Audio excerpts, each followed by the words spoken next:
All right, this Hangout is live and on the air. This is David Medberry from the Colorado OpenStack meetup.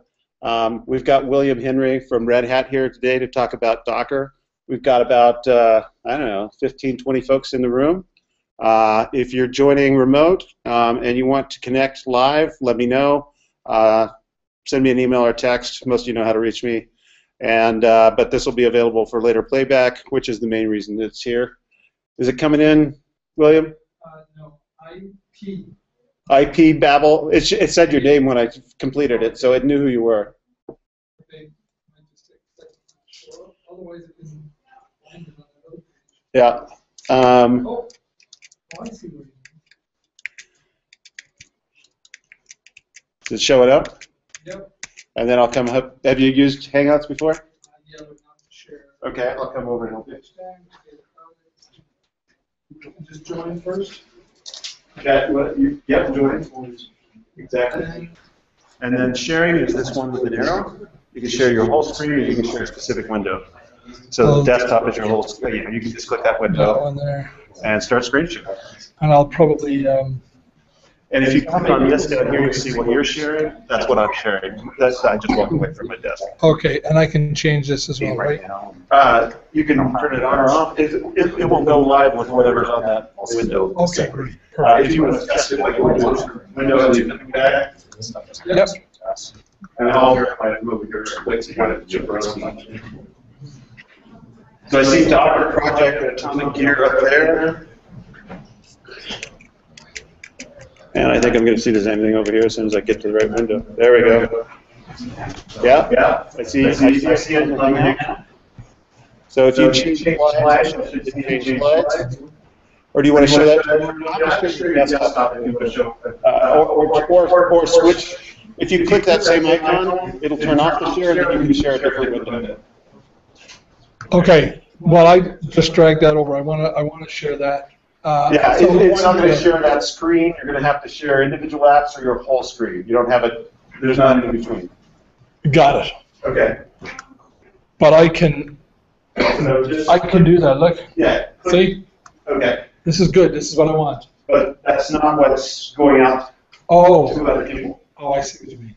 So jump back into the Hangout window in Chrome or wherever you had it.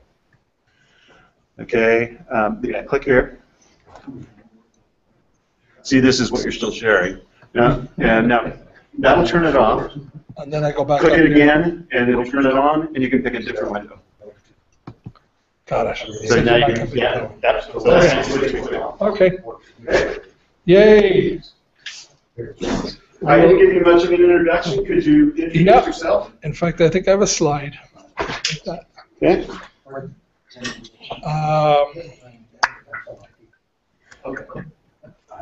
Yeah. Okay. Hi. We've got more chairs in you, and there's sodas and stuff. For anybody that came in later. Oh, somebody's got something. Okay. Okay. So I'm William Henry. I'll introduce myself more in a moment. But tonight I'm going to make. I know this slide says Docker, Project Atomic, and Gear D, and I am actually going to touch on all three of these things. But I'm going to focus primarily on Docker, mainly because that's why you're all here. But there's some interesting developments related to Docker that are part of a Project Atomic and a project called Gear D that are also, I think, of interest. So I've been with RedHat for just over 6 years. I started background before RedHat was a lot of integration work, consulting, SOA, GE and Corba, all that sort of world of things. Originally thought that all that stuff below the old SOA there was all kind of done, you know. I was happy living in my world of SOA abstractions and thinking that that's where it was all at. And I joined RedHat, and when I came on board, I was working primarily with messaging and real-time and grid, which is quite a spectrum of projects and products. and learned pretty fast that there's still a whole lot going on down at the operating system, as we will learn tonight. Most recently now I've been working on a lot of cloud technologies, things like CloudForms and OpenShift, and some of OpenStack. I'm probably infamous, and I say infamous because it's kind of an embarrassing to be associated with, but I wrote the original driver for Cupid for OpenStack. And fortunately, I based it on the RedHat driver that was there already, and threw it over the fence to one of our guys and said, does this work? And we, yeah, this is great. And then, of course, once the customers started using it, it didn't scale very well and stuff like that. There wasn't enough testing in it. So that's what there's been a lot of work since on that is interesting for OpenStack. There's a couple of projects regarding messaging. I can't think of the name of them now. That are part of OpenStack that get Cupid, or at least get be an alternative to RabbitMQ that have better performance and stuff like that. Most recently, I've worked on, by most recently I mean in the last 6 months or so, working on Docker and Unity and Atomic. And Docker is really, really exciting stuff. Anybody already been, there's a few people I think who said so on the meetup thing. People have been playing with Docker or Linux containers and stuff. Many people are familiar with Linux containers and what they are. Cool. How many people are familiar with Docker, what it does? Okay, 4 or 5. All right, excellent.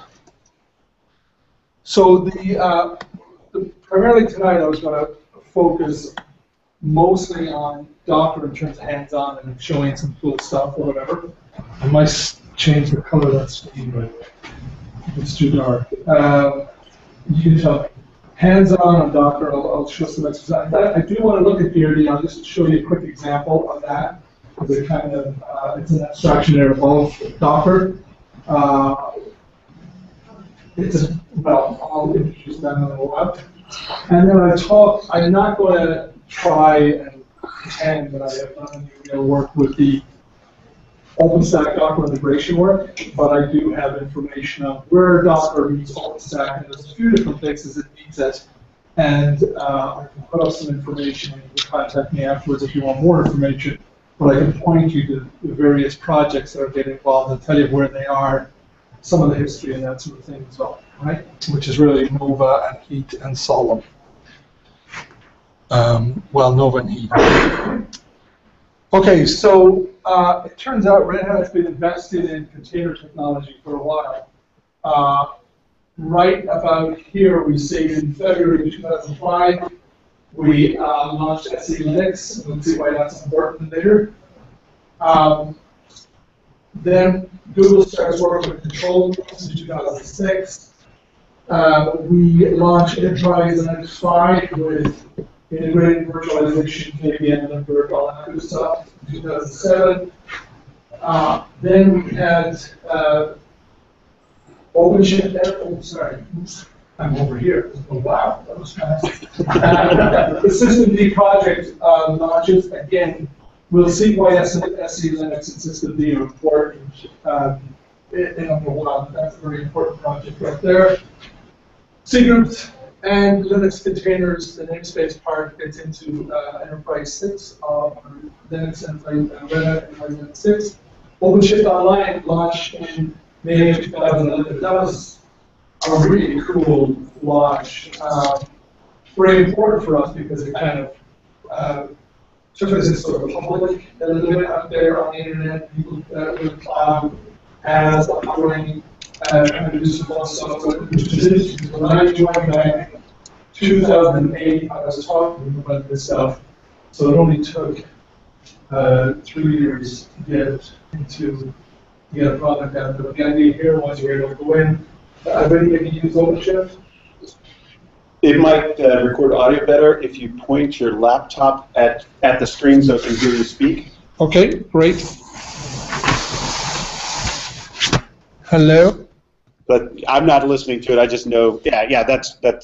I'll watch the sound meter. Okay, so Yeah, this is much better. OpenShift, it's really cool because you can just go on the OpenShift website and say, hey, I want to create a new app, and I want it to have JBoss, and I want it to have Node.js or MongoDB, and you press a button, and it will create a container for you up on Amazon on a machine up there. And what it also allowed you to do, also put a Git repo up there and a little Git repo on your laptop. And so it was kind of an empty one on your laptop. So then you could go in and you can make your edits to your website, your cool app, and do all that stuff. And you could do a Git push, and it goes live on your OpenShift website, right? Again, you'll see why that's important as we look at Docker. But we were using containers right here in our paths already, right? With SE Linux, which was also important for us. And you'll see that as we see Linux containers, we'll talk about it in a moment, but SE Linux isn't a part of that. It's something extra. And we just take, it's one of the benefits we get. One of the benefits you get when you're using containers with Fedora or Red Hat Enterprise Linux, or I was going to say Project Atomic, or any other distro that uses SE Linux. So this was the OpenShift Enterprise. So I remember I took this out to OpenShift Online, out to DreamWorks, and explained how cool this stuff was. And they said, great, we want it in here in-house in 2 months or something. So I think it took us a little bit long. Well, actually, they had it before November 2012. So this was basically saying, hey, here's the OpenShift Online. Now you can have it in your enterprise private paths, right? The Docker project launched in March 2013. Project Docker. So Doc Cloud, company in the Bay Area, essentially a PaaS, who decided, you know, really the PaaS is kind of a crowded market and we're not really doing that well at it. But we have this really cool technology. We think this Docker thing would be kind of cool if we open sourced it and put it out there to the world. And they were right. And it's one of the hottest things out there right now. And I think will be for a while. There's going to be a whole ecosystem around this stuff, as we'll see. So Red Hat Enterprise Linux OpenStack platform launches with kernel namespaces. We then had Red Hat announce intent to bring the Docker technology into OpenShift. So that's when we decided to go all in September 2013. Work was kind of slow on this, as we'll see. I'll tell you in a moment. And then Red Hat Enterprise Linux launches with support for Linux containers. A lot of customers were asking for that. People were rolling their own stuff instead of using Docker, and you can still do that, but we'll talk about the pros and cons of that in a while. Yep. And then Docker 07 release with support for Fedora. And then Enterprise 7 beta launched in December of 2013. Around February is when I got a call and a few others and said, look, we need to go all in here for Summit and for our launch of Red Hat Enterprise Linux 7. We want to get a whole bunch of stuff done. So they created a few sprint teams, and a few of us all jumped in, and we've been chugging out stuff since. So now we're like a big Docker contributor. So what's the hype? Well, for those of you who know Linux namespaces, you kind of know this stuff, but I'll talk to the rest of you. Basically, a version of the kernel came out, 2.6. something or other, I can't remember. I have it somewhere on a different slide. But once that version of Linux came out, it supported Linux containers. And basically, it has features like namespaces, control groups. It says SE Linux there, but that's not really true. That's kind of like an add-on to it. And what that allows you to do is it's a lightweight isolation of processes, networks, and file system spaces. So essentially, you can launch a process and say, here, process, this is your names, here's your, it thinks it's root. As far as it's concerned, it's root. And, but inside there, it's very controlled. It has its own namespaces, it has its own network namespaces.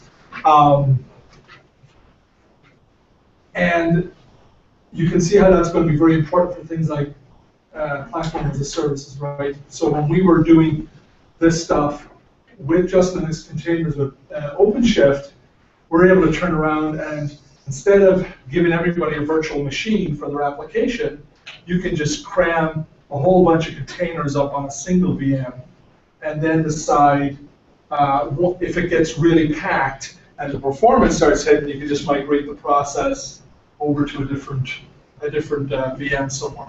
So we were, one of the big pressures we had, my boss at the time, it was on his credit card, the OpenShift bill. So it was very important when he was seeing his bill, he was saying, hey, can we condense this stuff more? And so that's what we were able to do with Linux containers. We were able to get lots and lots and lots of apps. A lot of these folks, remember, on OpenShift Online originally, they're just playing with it, right? They're bringing it up, and so you can just give them all their own little namespace and their own little process, and off they go. And if they start getting big, if they start getting hits and doing stuff with it, then we can migrate them over to another VM where it's maybe less condensed for them. And then if they really go big time, perhaps we need to offer them a special extra type of service where it's not just a free thing up online, but we're going to manage it more for them and give them more regions and all that sort of carry on. Okay, so it breaks up a single monolithic runtime concept and turns Linux back into a multi-instance, multi-version, multi-tenant OS. And the multi-version thing is kind of important too, because once you have kernel support for Linux containers, then essentially, as long as you have ABI compatibility with that kernel that you're using, any operating system on top of that can run as a process on that. So, for example, you can run an Ubuntu process on RHEL 7, right? If you wanted to, or a Debian process, or so on. So it becomes very, very, very powerful. And one of the big things about it then is it's portable. We'll see that as well. Well, sorry, that's Docker. Docker provides portability. Okay, so and Docker provides what I just described there as the multi-operating system part. You get that with Docker. Docker builds on Linux containers and adds an API. So instead of going in there and having to use LXC tools or actually programming C against their API, Docker provides a whole bunch of tools on top and a very simple API, REST-based API. It also provides an image format. This is a lot of people think of Docker, and I think the actual container analogy, is great for when you're talking about Linux containers, but for Docker, really, the power of Docker is more around the image management part and the movement of images and how you move them around. And we'll get into that in detail in a moment. And the delivery, the sharing of those images. Okay. Docker provides aggregate packaging to bind applications and its runtimes dependencies for deployment in a Linux container. So it basically turns around and allows you to, as you'll see, layer in the different parts of your application, package that up, and deliver it out from a registry. We'll see that in a later slide. And the Docker layering model makes it uniquely useful, as you'll see, because you can reuse layers, right? I don't like this slide. I might come back to it in a second. For the moment, I want to talk about the layering process first, right? So now we're switching from just Linux containers, right? So Linux containers is essentially C groups and the namespaces, right? And we add things like SC Linux and other things, and we'll see that in Docker. But Docker turns around and says, okay, how do we make useful without everybody sitting around programming Linux containers all day? Can we provide an API and a packaging model that makes it really useful for people really fast? So this is not the sort of de facto, this is a very William RedHat slide, right? That explains the layering model. At the bottom here, we have a Linux kernel. Think of this as your host, okay? In this particular instance, it has something I'm going to introduce a little bit more later called Project Atomic, which, how many of you are familiar with CentOS, or CoreOS? CoreOS, right. Okay, so the difference between CoreOS and Project Atomic is it's still this really thin, lightweight, basically the kernel plus some stuff, right? But the way it delivers is there's a project called OS Tree, and essentially you can think of Project Atomic as kind of a Git for OS binaries, Linux binaries, essentially, right? So when you turn around and you do an upgrade in your Atomic environment, you're downloading a new tree of the latest binaries for the new versions, and then you basically, your boot points to that and boots up on it. You can always roll back to a specific branch if you like a new tree. Does that make sense? So this is powerful for us because it's going to be an important part of how we want to build an ecosystem around this. And we don't, people who are building sort of PaaSes with lots of containers, which contain other pieces of operating systems, they don't want a big old RHEL 7 underneath, right? They want a lightweight RHEL 7, our Fedora. It doesn't have everything else. It just has the bare minimum for running containers on it, right? We'll see that all of the rest comes from the layers above it. So this is our host. Consider this as one specific image, right? And we could have many of these running on this particular kernel. Okay, and in this particular, let's talk about the container first. So this is a running container right here sitting on it. And we'll see that it has a Fedora layer. And that's a read-only layer. So that's an image that came down. Somebody else turned around and added a Java layer on that. So they installed Java they took this layer and installed Java onto it. So that becomes a separate layer. We'll go into that in a moment in the Docker files. In my example, which I might do tonight, I added a Minecraft server thing for my son or whatever. It's cool for a demo because it's visually nice. And so it's a separate layer. And then when you bring these things up and run them together, you always get a writable container or layer on the top. So if you bashed in or whatever into this container, right, the running thing, when you're writing into this top layer. All these are read-only layers. Okay.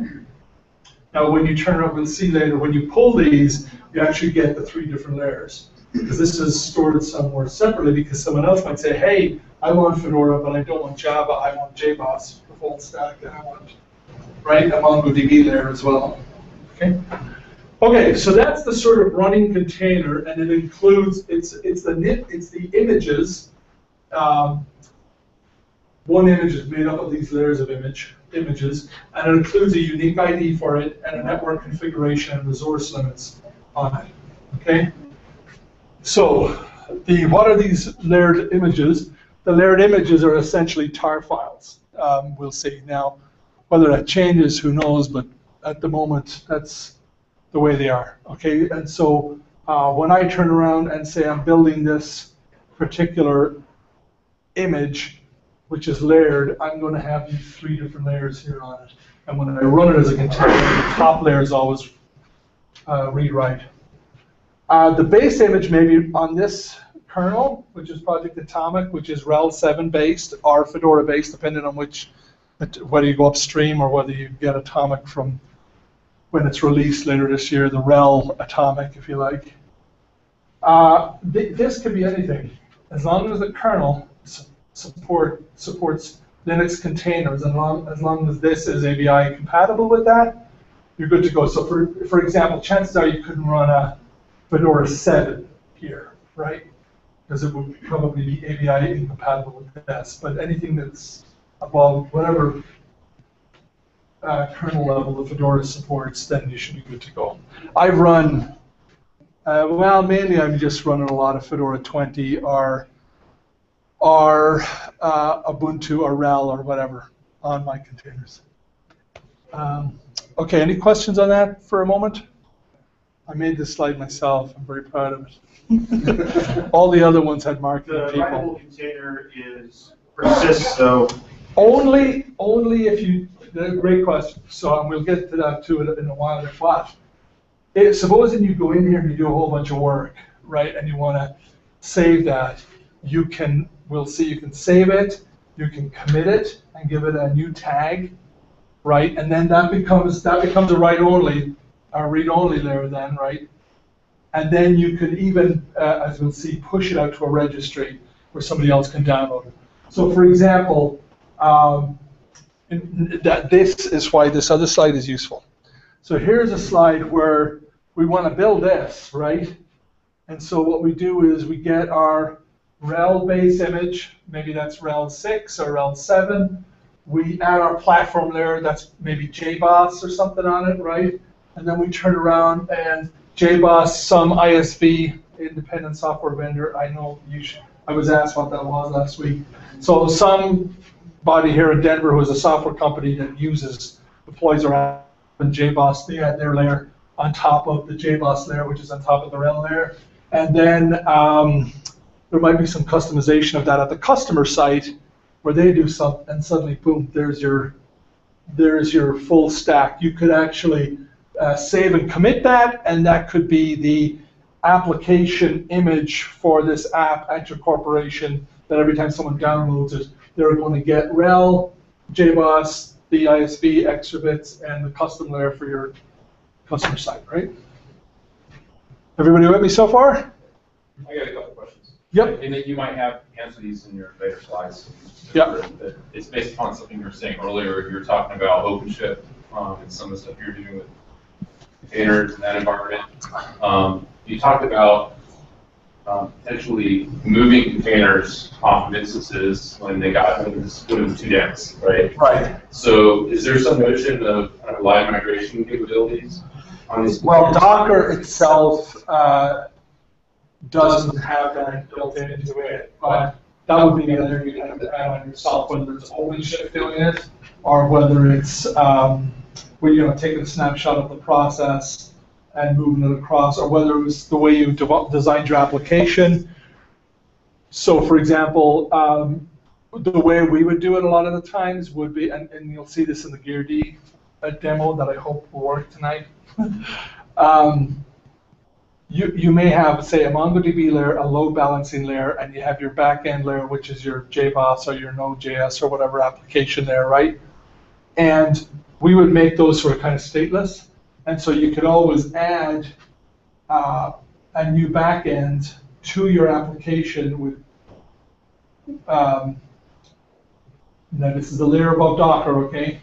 Yeah, you add another backend, and you could take the other one off, right, if you need to migrate it that way. Does that make sense? Yeah, and then the other question is kind of more OpenStack kind of related. Yep. And it has to do with kind of what are the multi-tenancy capabilities of containers.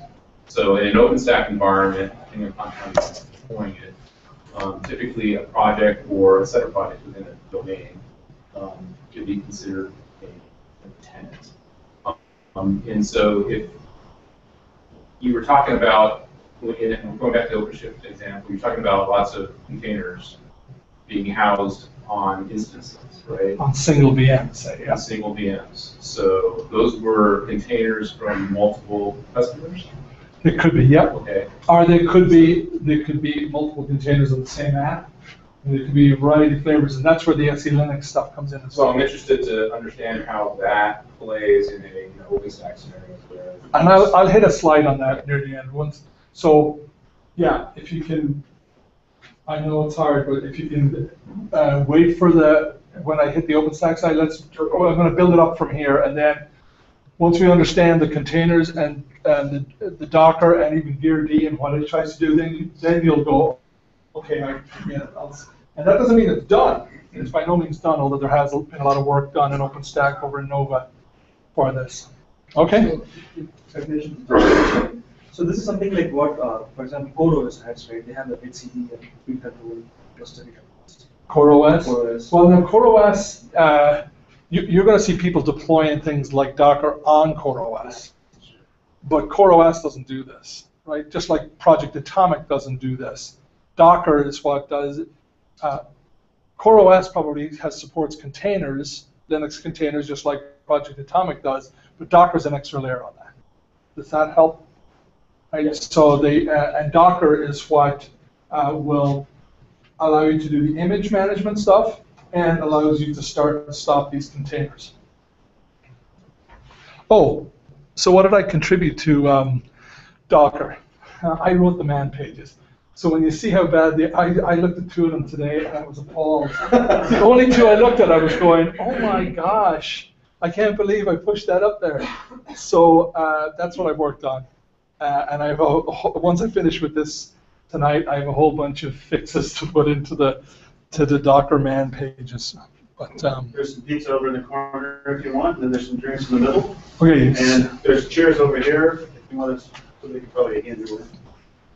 So in fact, there's a seat right here. Yeah. You can sit right up the front. That way, if you get troublesome, I can reach you really.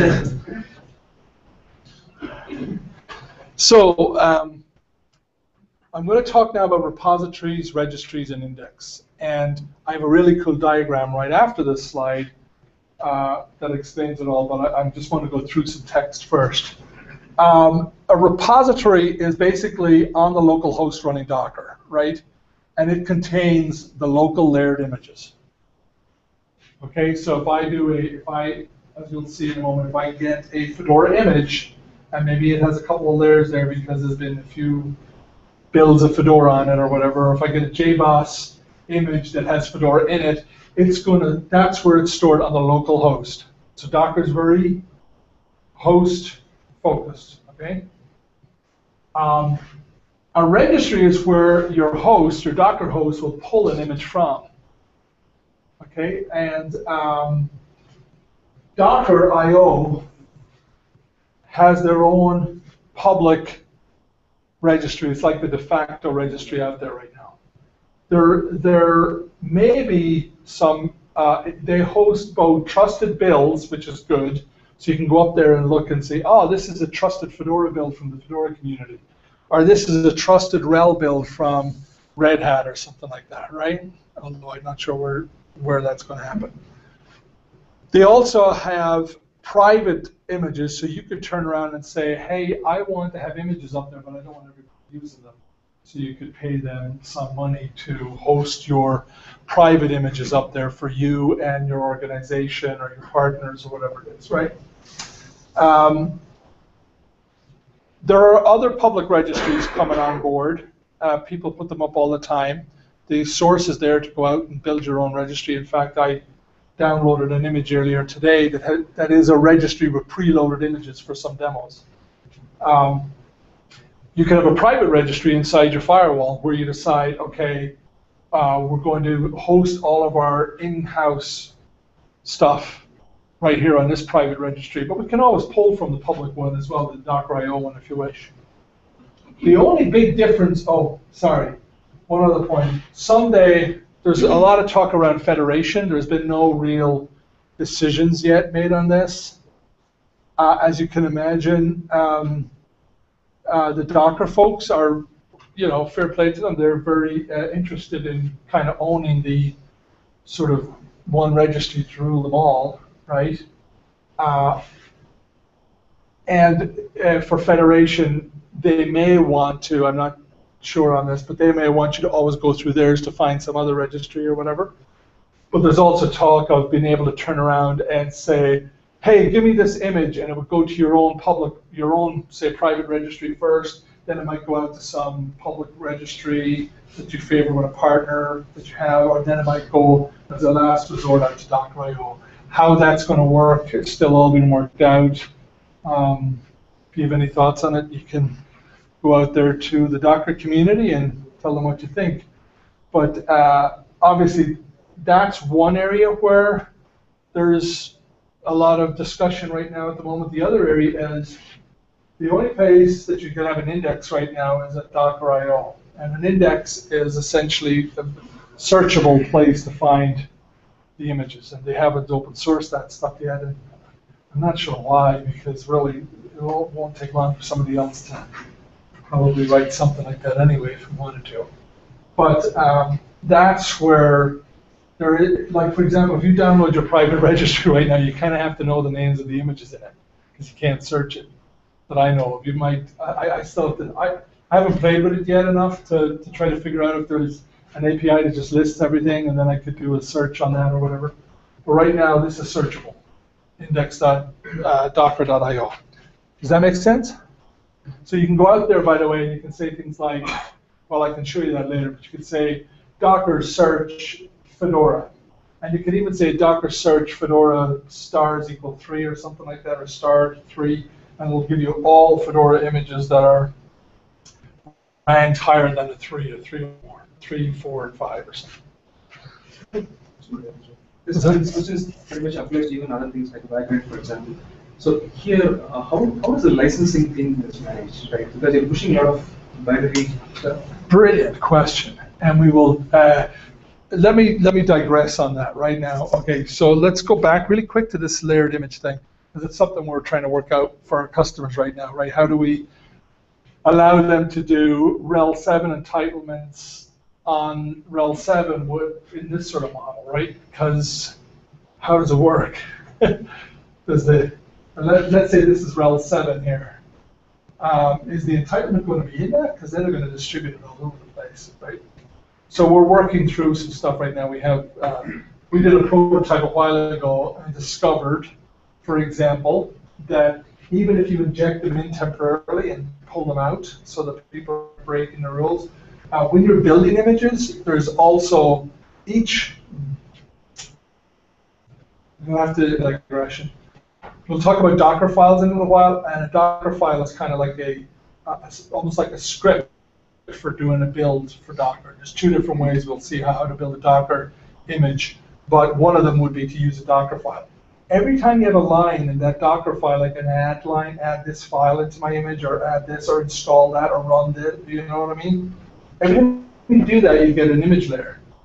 They're temporary, but they're always pulled along with your image when you're doing it, right? So even if I inject it in really quick and then pull it out, that image is still there, that layer, the temporary layer. And there's talk of squashing layers, but then, you know, again, how do you keep track of the history of such and such a, you kind of want to know, well, I got this from someone, where did it come from? So we want to keep the itinerary of those layers around, right? So that you could go, oh, this squashed layer, if that's ever happens, but there's talk of it. This squashed layered image was made up of these 7 different layers, right? And that's going to become important too at some point. There's no squashing at the moment. There's people working on that. But you can imagine that if you bring this stuff out and you release a new version next year, you know, or whatever, and you're adding stuff to it, I mean, how many layers are you going to have, right, in your application? Okay? So there's work on how we get, they have a working example today, I don't know whether it's permanent or whether it's temporary, of how we can inject a subscription in to a build without it having to stay around with it, so that people aren't breaking any subscription sort of stuff, right? So, because one of the problems too was that as we were able to mount file systems and stuff, bind mount into an image at runtime, a container at runtime, but we can't bind mount during build because of portability concepts, right? We don't want to be moving that sort of stuff. So how do we do that? We can't bind mount in for a build. How do you do it? So there's work on that. Okay. So let's have a look at this very quick. Here's our container host down here. That could be your Fedora laptop, or it could be your Atomic blade running Atomic on it, and it's got gear-d running on it. When I do a pull from Docker, so I say, hey, pull Fedora 20, let's say, right? It gets all the image layers get stored in this local repository, okay? And then I can tell Docker to run those as a container, you know, bring it up. I could also turn around and go out to a specific private registry or whatever and say, hey, you know, I'll pull my images from here.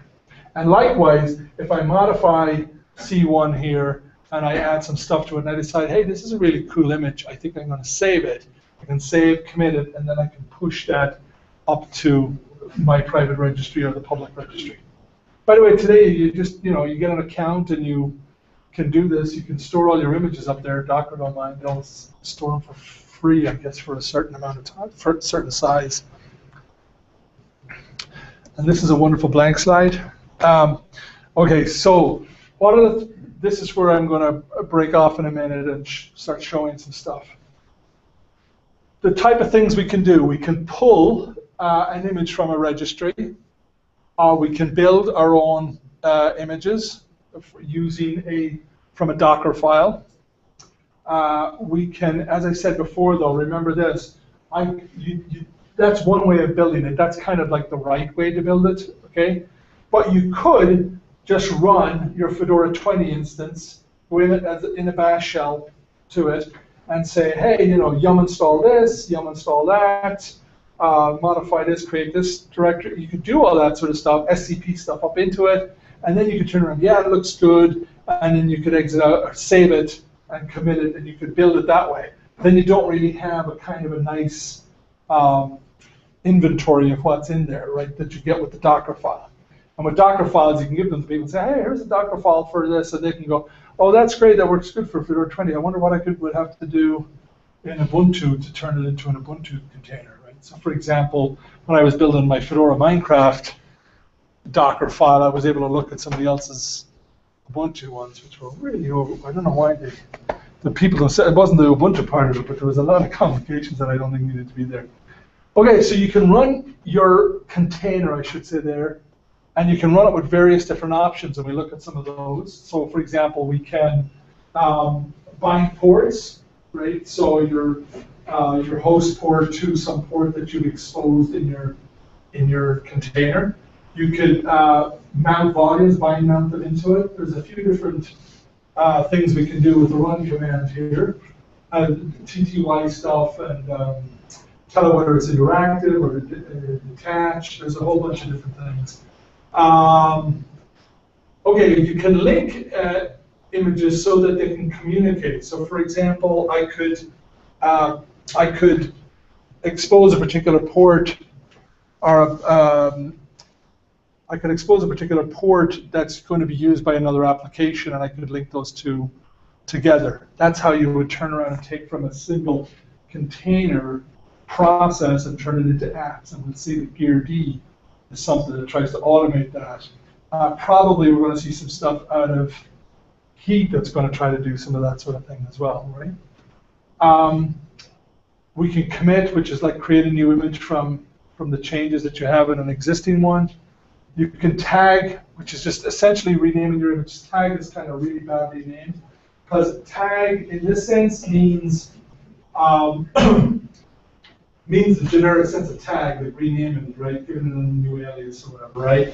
But when you look at your Docker images, as we'll see, you'll see that the name of your image is, they call it repository. I'll give you some, I'm in a discussion on this upstream at the moment. So the way it works is this. This is the sort of naming convention that they've kind of come up with, but it's arbitrary. You can name it what you like. You can call your image Fred, and it could have nothing to do with Fred at all. The idea was that you would have this high-level qualifier, something like, say, Fedora, and then you might have a slash, and then you might give it, Fedora / MongoDB, right? And then you could put a colon, and then you could give it some extra information, which was always kind of intended to be version, but nobody really agrees on that very well either, right? And which version is it? Is it the Fedora version, or is it the Minecraft version in my example, or is it my app? I mean, this is the version 1 of my Fedora Minecraft, version 1. So all arbitrary. But the thing after the semicolon, they call a tag. So there's this name clash between, I want to tag this or retag something, and then when you look at your Docker images, as we'll see, images as kind of like list my images, it'll say repository and tag. It doesn't say image name. So there's a lot of debate about that upstream at the moment. So expect some changes. So other commands is we'll see you can inspect can attach to a running image, see what's going on. You can inspect, which is already named there, but inspect essentially allows you to, here, show me all the sort of metadata about this particular container. Or inspect is usually around a container, actually, not an image. Images is listed. You can remove an image. You can remove a container. You can save, commit, push to your registry, start, stop, and there's plenty more. And there's a wide variety of wonderful man pages out there that you can look at on that. Okay. So at this stage, I'm going to make every attempt I can, and this way I'm going to swing around so I can see it. Because I'm feeling I don't want to do the whole mirror screen thing on this. And you can still hear me online because it's facing me. So up here, I'm now off, and now I'm on. To here, correct? It's not sharing that window yet. Oh, because I didn't press start.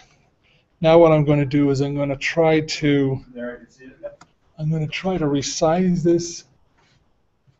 If I can find my mouse, there it is.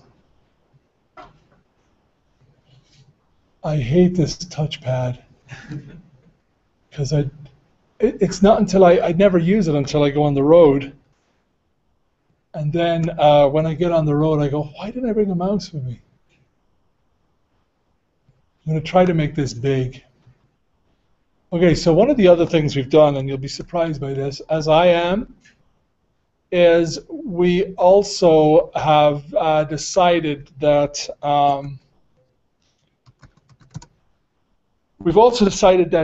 really the type of people we want to be talking to around this is developers and stuff, right? And so a lot of developers really are not going to be bringing up Vert Manager and stuff like that. So there is some libvirt integration now with Vagrant. You'll be glad to know. I don't know when that's going to hit in Fedora. I think it's coming up in another patch soon. It'll be in Fedora 20 next release. I think. Don't quote me on that. But the idea is now that we can integrate. By the way, I don't know whether it's just a Fedora thing or a Vagrant thing, but VirtualBox. I wasted so many days trying to get these demos up on VirtualBox that I gave up. So I'm glad there's the libvirt integration point because it's way, way, way faster. And it also means if you are used to Vert Manager, you can actually go to your Vert Manager screen and see your Vagrant thing running. So I am going to Vagrant up here, and I'm going to say the provider is libvirt.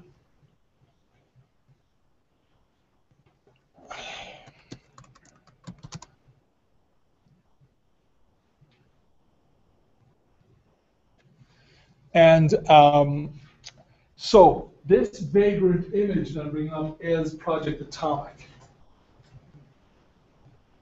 And we've discussed that, but there's a couple of more slides I'll hit on in a little while about it and why it's important. Because really all it is, remember I told you it's basically the Git type of it's almost like a Git for OS binaries, right?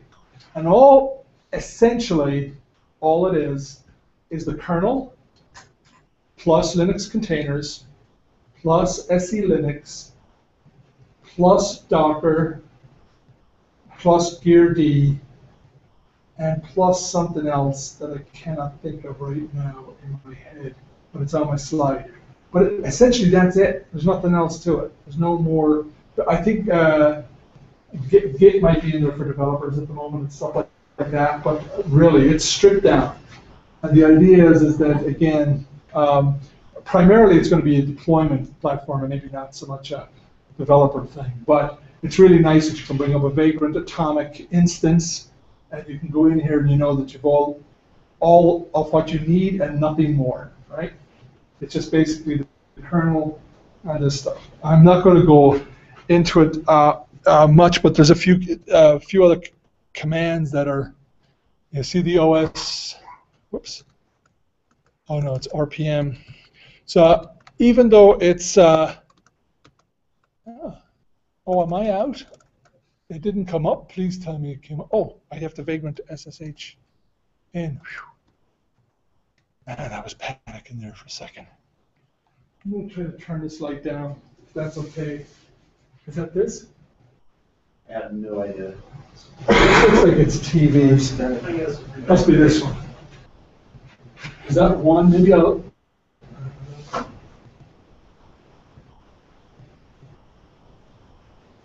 These lights? Oh, yeah. There you go. I didn't go lower if you don't mind.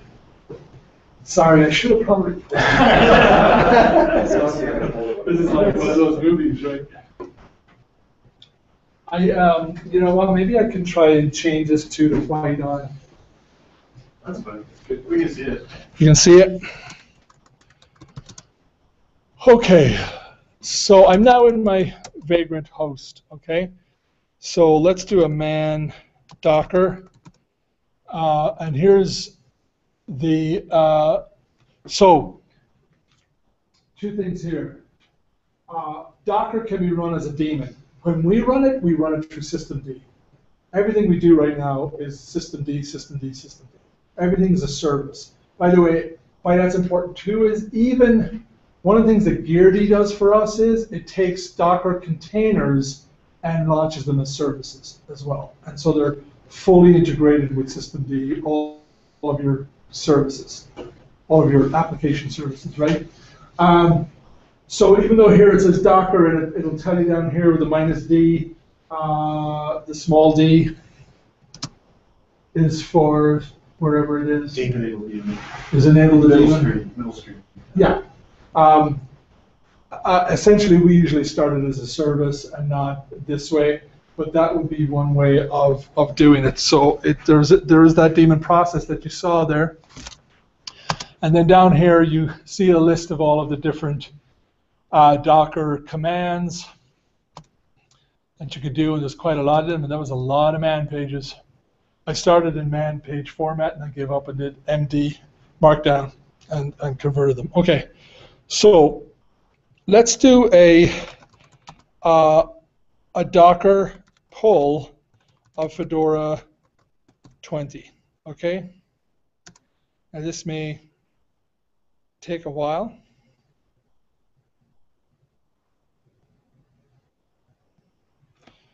And even though it's going to take a while, it's worth it because it gives you this idea. Now look, what's happening here is it's pulling from from a different registry. It's not going out to it's Docker.io. It's on Docker.io. But you can see, look, there's actually more layers here. So Fedora 20 isn't just one layer. You'll see it's actually made up of several layers. And we'll see that when it's complete. So we're pulling now down from a registry, and all of these different layers are going into our local repository. Make sense? So, a question what it is doing that. The naming convention, right? When I started with Docker first, yeah, I was using Ubuntu. I went and searched for like Docker, and there's a different GNOME terminal package. The name was already taken, looks like. So I had used LXC Docker, and then it was Docker.io Ubuntu.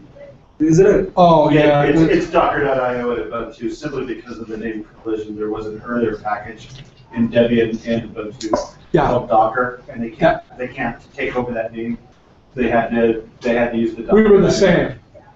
We had Docker-io as well because it was a GNU package. What he's talking about here is there was a GNU package. It wasn't really, it was some sort of graphics thing called Docker or whatever, and it clashed with this. The first step was that it changed its process name from Docker so that we could have Docker daemon. But I believe the package name is also going to change as well, so that you don't.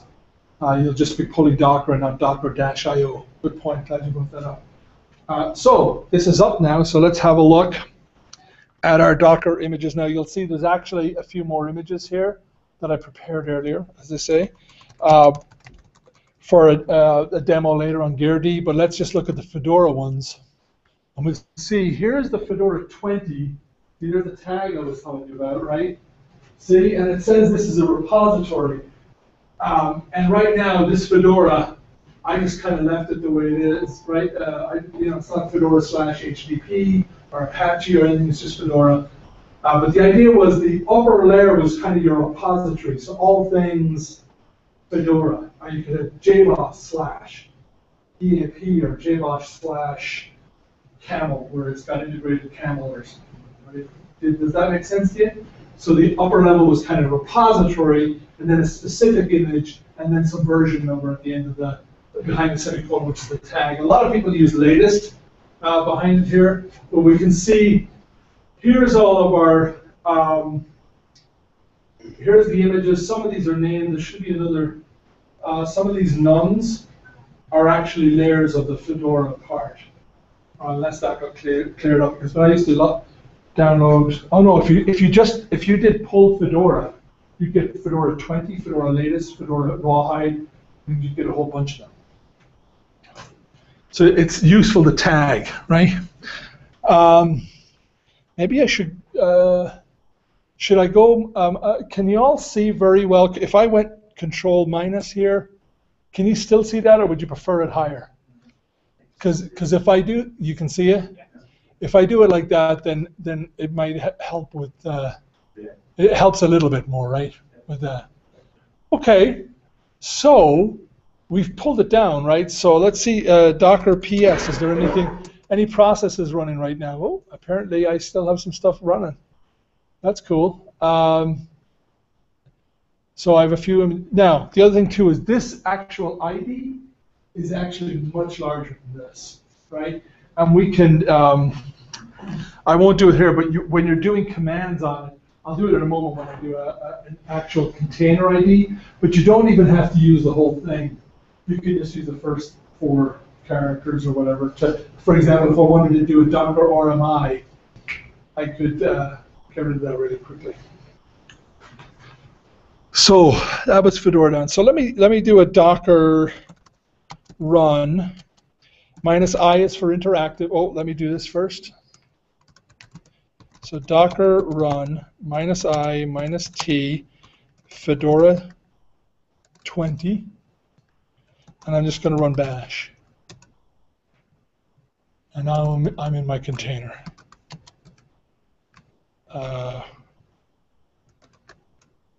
Interesting. Another thing too. I'm going to have a slide on this in a while. But look at the. I did an -Z there to just see some of the SE Linux policy stuff. Notice that all of these have SE Linux policies associated with it. Okay, and I'll touch on that in a while, and you'll see that there's very unique types or identifiers are put on these as well, just so that essentially what we'll see is SE Linux allows us to make sure our containers don't leak out in any way. Right? When we talk about containers with C groups, resource management, and namespaces, but there's still a whole lot of stuff that can go wrong, right? Remember, you're in there as root, and it thinks it's root. So if it has access to certain file systems, you may not, if they weren't specifically bind mounted in as read-write, you may not want people writing to those, right? So SE Linux, we've done a lot of work. That's one of the big contributions we've had. I mean, one of the many, but is getting SE Linux integration with Docker. It's very important, and the systemd integration. We've done a lot of work with that, and the Docker folks are very happy with us about that. So, what can I do here? Well, you know, nothing really much, right? So I could yum install something in here if I wanted to, and save it and have a different binary. But let's not do that. Let's have a look at another command here. Let's say this. I'm going to say -v/devlog, and I'm going to give it /dev/devlog.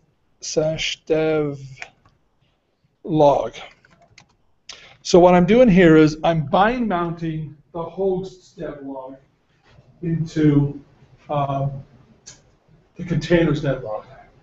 So that allows me to then turn around, and if I'm running any applications in there that are logging to devlog, like a systemd log, I'm going to see them on my host, which is really nice, right? So if you've got a nice big host and you want to see what's going on in different environments or different containers on that host, you don't have to go in there and look. You can see everything on devlog. Okay, so let's have a look at that.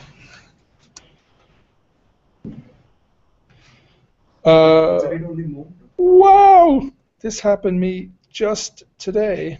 What, did I do something wrong there? Slash.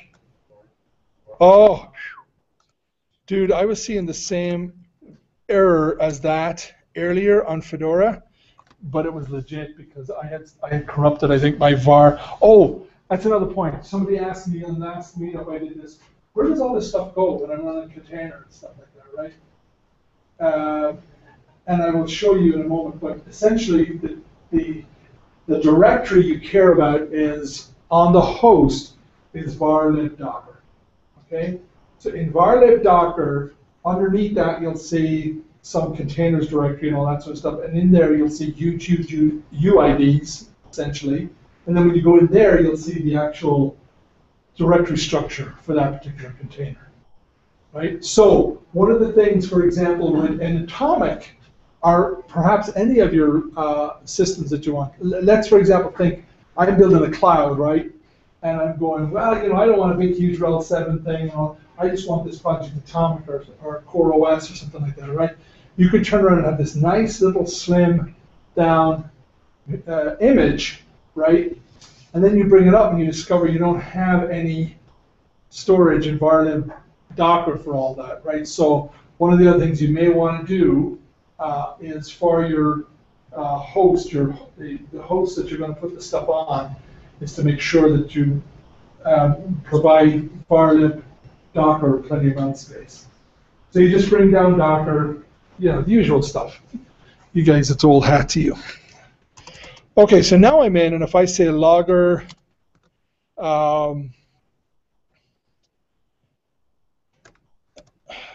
Fort Collins meetup,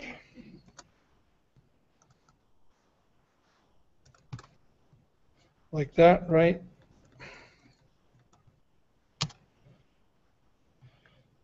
What date is today, 29? Yep.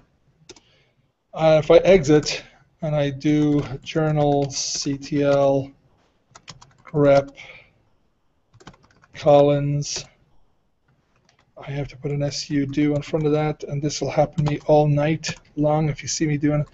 You see I'm getting that up now on my host, right? So so that's part of the work we're doing around a lot of the systemd integration as well. And becomes, so you've seen the sort of SE Linux stuff. I have a slide on that. Okay, so I had a script on this. Let me have a look.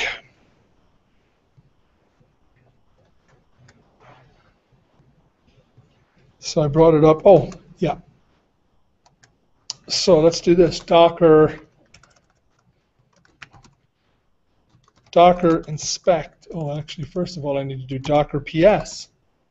So there's my Docker PS. Let me bring up that one again. Okay, I'm now going to go over to this shell here, and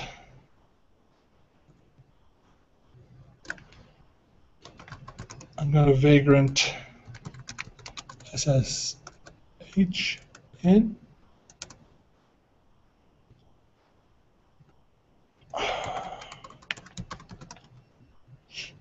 Okay, now if I say Docker PS, we should see that Fedora one is running as well. You see it there, Fedora 20. And then I can say Docker inspect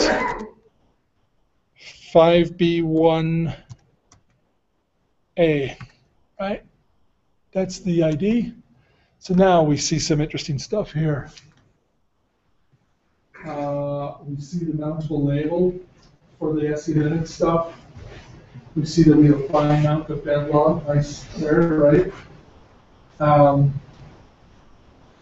We don't really have any other information in terms of an IP address. Did we do anything around that with it? No. And we didn't expose a port or anything like that. So There's not, I mean, the most interesting part of this one is essentially the mount labels and the binder and stuff. Otherwise, it's pretty boring. But the point is, you can look in here, any sort of information from the container is actually stored in there. I see network mode bridge, is that Linux bridge? Yes, in fact, that's a great question. Am I on the host? Here I am. So let me do an ifconfig here, and we'll see that there's a Docker bridge there. You see that one? Yep. So that's the one that they're all talking through, is that Docker bridge. Okay. Usually when I create a container, I see a network IP address. Yeah, I don't know why it didn't do that on this one. I'll check in a moment why. I'm going to bring up a different. So that single Docker bridge, is that hard coded? Is it configurable? Because bridges have a 1024 limit in terms of taps, so you just limit yourself. I don't know if we have enough service to write 1024 Docker instances, but yeah, I don't know. That's a good question. I'm not sure if it's configurable or not, or whether you can bring up, two Docker. I think you can. I think you can bring up two Docker daemons with different, and therefore they would have different configurations and stuff. I probably could look at that here. Let's just see if we do the man Docker again.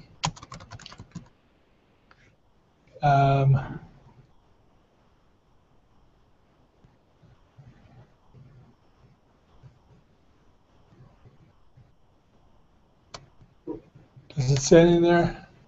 Yeah, -B. Dash B. Okay. So you can use a pre-existing. any bridge you want. Okay, excellent. Good question.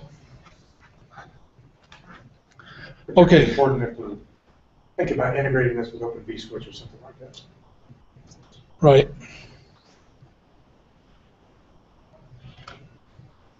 So we did the logger thing. So let's do something else here. Anybody knows some nice little small package? Whoa, what happened there?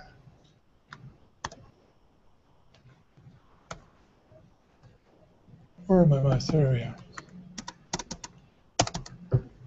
What is going on? Oh. Okay. So I'm in here. I can do a yum install -y. Is Vim small? For some definitions. What? Yes. For some definitions small.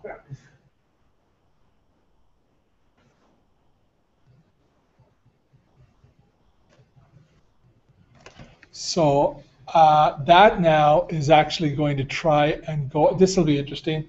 See if my network is. It is. You wouldn't believe the last couple of weeks, as things are changing under me with Project Atomic and with GearD and with the vagrant boxes and all that sort of stuff. Something like a yum install was going, hey, what are you talking about? I don't see a network here. So I'm glad that's working. So it's, what's that? That's just a mirror site. It'll find it somewhere else, right? Oh, yeah. Oh, yeah. Well, they're all KBs, right? And there's a 1 megabyte.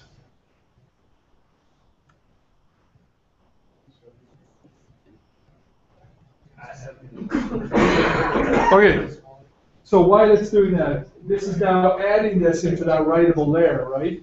Okay, if I bring down my image, it's not there anymore. I would have to turn around and save it. And then if I wanted other people to use it, I could do a Docker commit. I don't know if I'm allowed to commit to Fedora /, but I could do a Docker commit winry/fedora-vim : 1 or 20, if I was decided to use the 20 for the Fedora part, right? Okay, so there's that. So let's, I'm going to actually bring a different, this is still showing, right? Yeah. I'll double check. Yeah, starting fine. Okay, I'm going to. It's like a 3-second lag, but I think that's normal. Okay, I'm going to. How are we doing time-wise, by the way? We're good, right? I think so. What time? Where is So this? the room was initially reserved for 7:30, but apparently the library's up until 9, so I think we're good at least through 8 o'clock. If folks need to leave, just feel free to get up and leave. Okay, I'm going to switch demos here, if that's okay. So I need to go in here. I'm live somewhere here. I'm going to go like this. I'm going to do a different.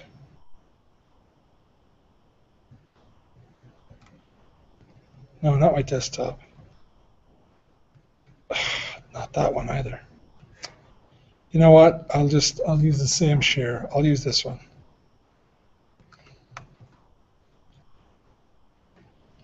Okay. Am I even on that?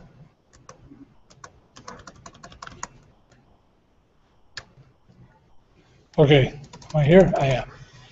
So now if I go over here to it, I can actually exit out of this and it'll keep.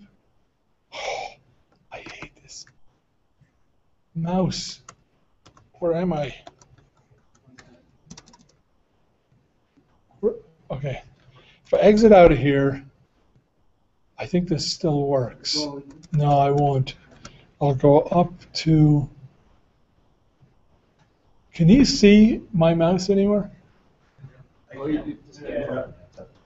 Ah! Seriously. There it is.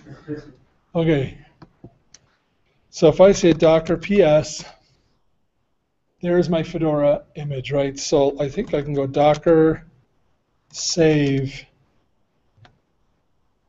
5B1, or can I just say commit? I think I can just save it, right?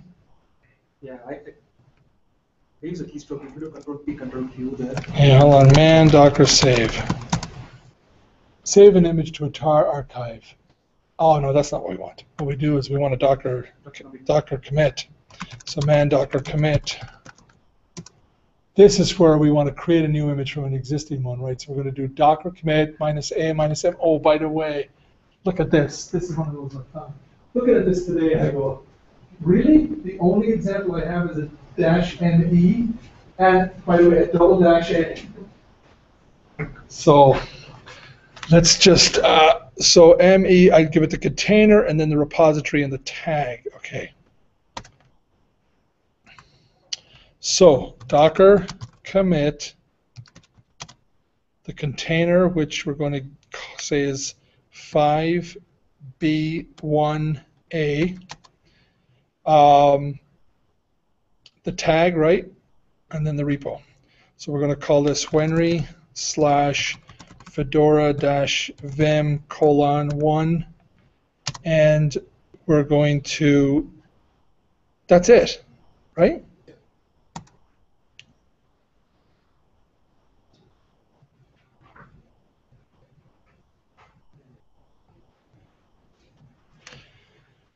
And what's that? So one thing I noticed is, like, if you don't give a name for the container, it comes up with this funny names at the end. Right? Oh yeah. Sorry. Yeah. So you can run. That's a very it's an important thing, because you can actually run. When you say run, you can actually give it a name, a tag as it's running. It'll come up with these compassionate Engelbart and well, that's just that one, but it'll come up with all these like 2-word weird stuff. You've seen them before. And that will be the name. And I could have used this name, by the way, instead of the number down here to save it. So here's my new unique ID for that one. And apparently I should be able to push this now if I can even remember my Docker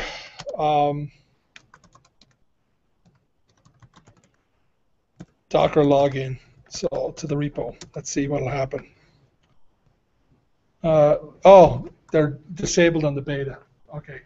Well, there you go. So the atomic version I'm using doesn't allow me to push up, and I think they're probably worried that in case I'm using a RHEL 7 and I'm pushing up a RHEL 7 there that everybody could get, that's probably because this is not this particular atomic image, as far as I know, is not the Fedora atomic image. It's the beta RHEL 7 atomic image.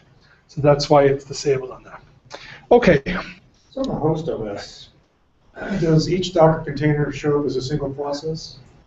Each Docker container shows up as a single process. Yeah. Okay.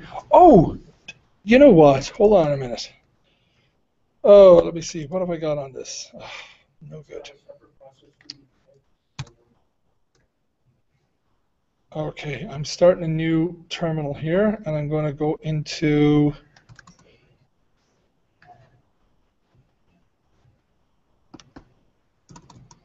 change directory to / Docker images Minecraft. Okay.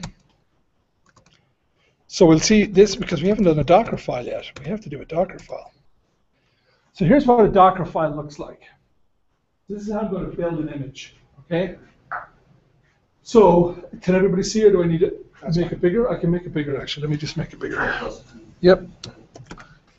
Okay. So I say I'm telling it what image I'm using it from first, right? And say from now. The reason I did it this way is because in order to build it, I wanted to not have to go through the install Java parts. So I think I already have a Fedora Java image here local. I think it works this way. Let me check.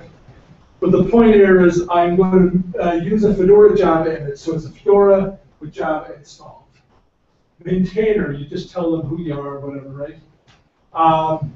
Now, each one of these lines, as I told you before, as we'll see, becomes a sort of temporary image.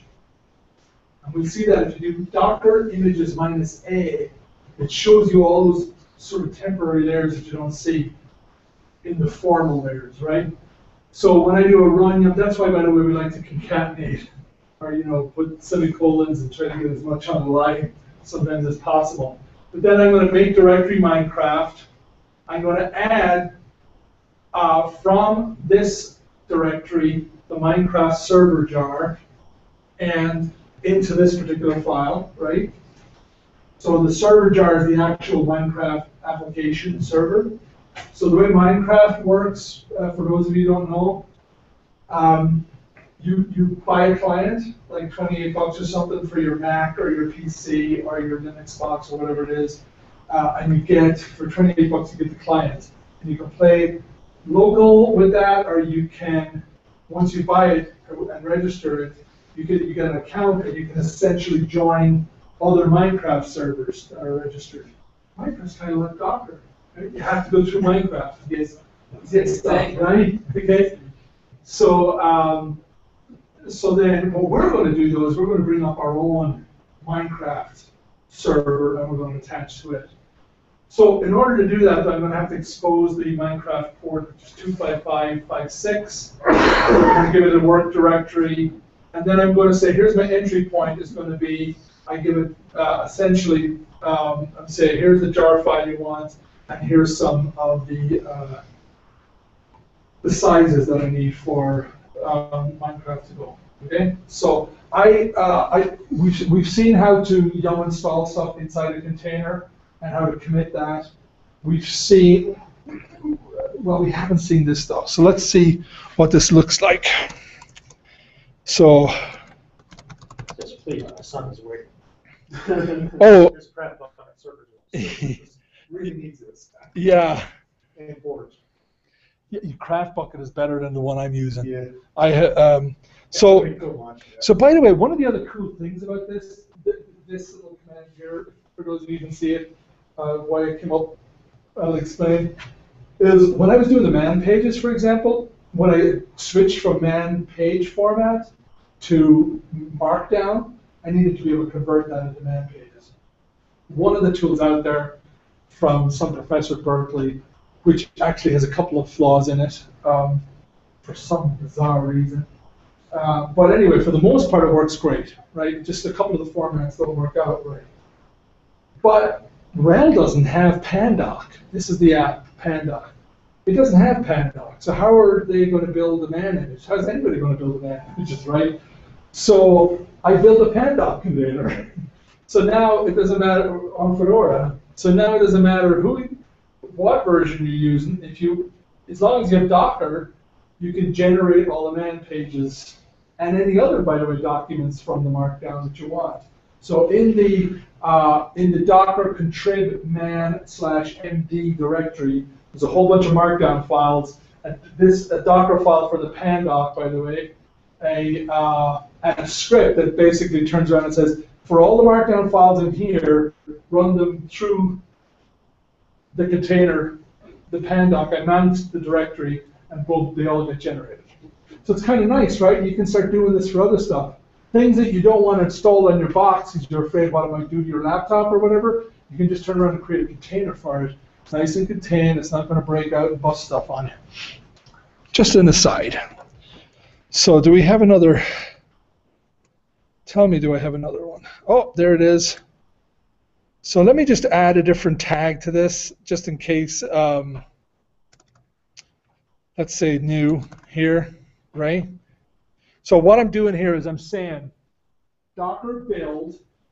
The tag I want is this, right? I want to give it a name, which is like, Fedora/Minecraft, and I'm just saying :new here because I don't know what version to give it. And I say dot because I'm saying basically look at this current directory. Now the dot isn't just looking for the Docker file in that directory. It's also assuming that any of the files that you might want to add are in that directory, right? Does that make sense? Like, do you remember those add statements I had in there? Yep.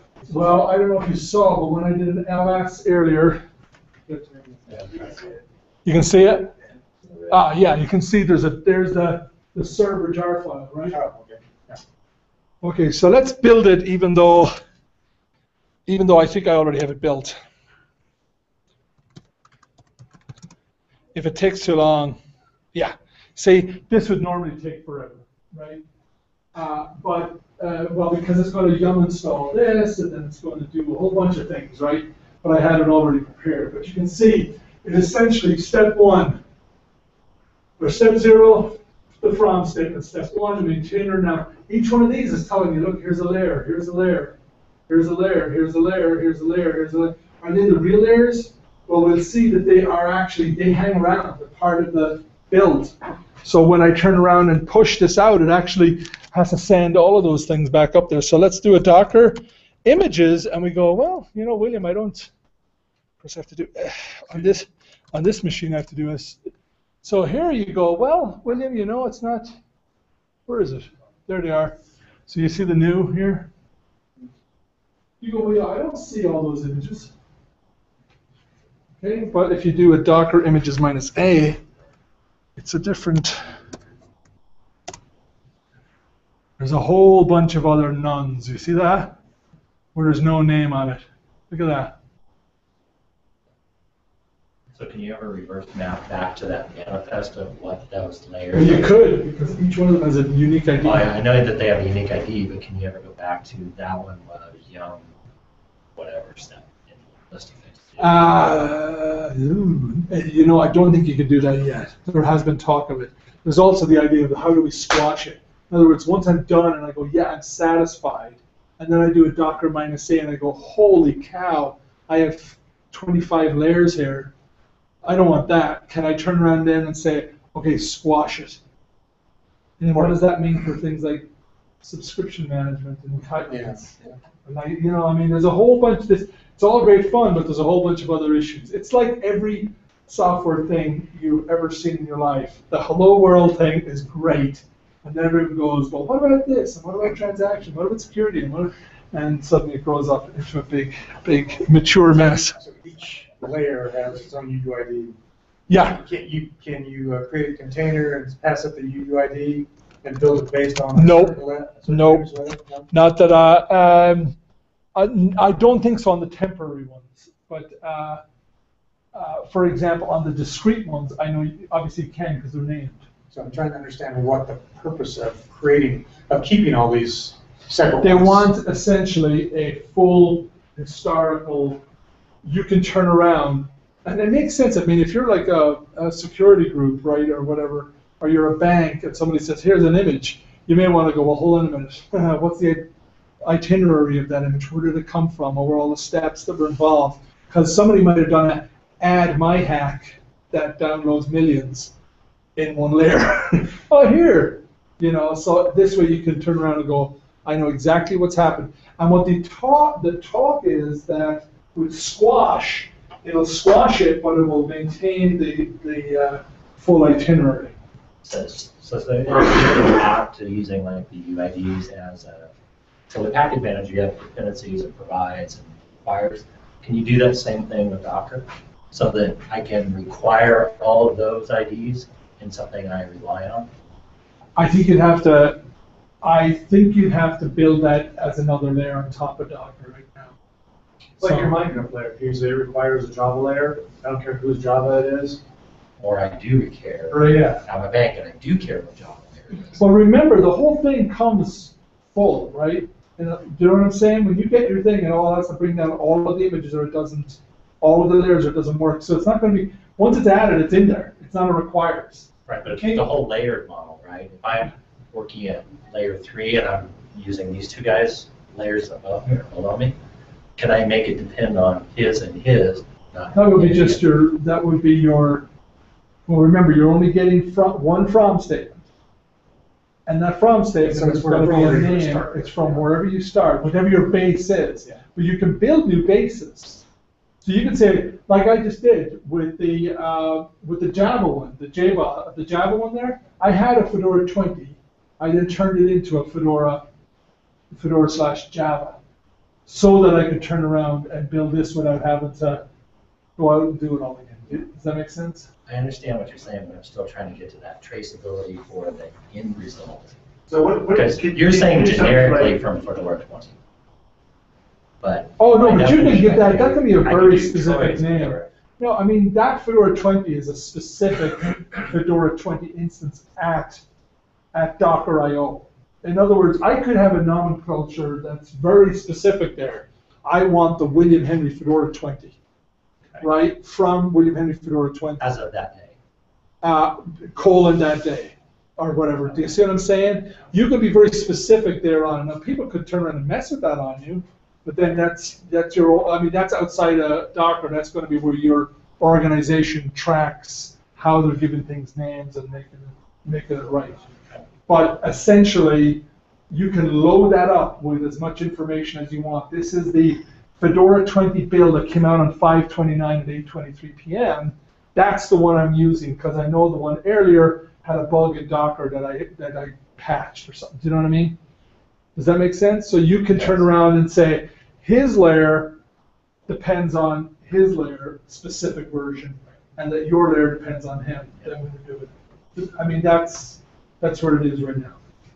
And then the great thing about it is you have unique IDs that you can turn around and go, well, I know he's saying he's that, whatever, but I know that the ID for that yesterday was this. That image unique ID. Oh, look, it's changed. Huh? Somebody's turned around and replaced his image on me last night. Left it the same name, right? So one thing I've noticed in the Docker.io public repository, right? There are two columns. One says official, and other one says trusted. Yes. How do you? I don't know fully, but I know that official. I don't know whether official means from Docker or whether official means from Docker plus partners, and then trusted is that I know William Henry. You can trust his images or whatever. But essentially, you can Docker.io will provide. If I just push up query/Fedora, I'm not trusted up there yet. I don't think. I've never made an effort, but there's probably a process whereby I could be a trusted provider of images, and then I would be a trusted person, but a official.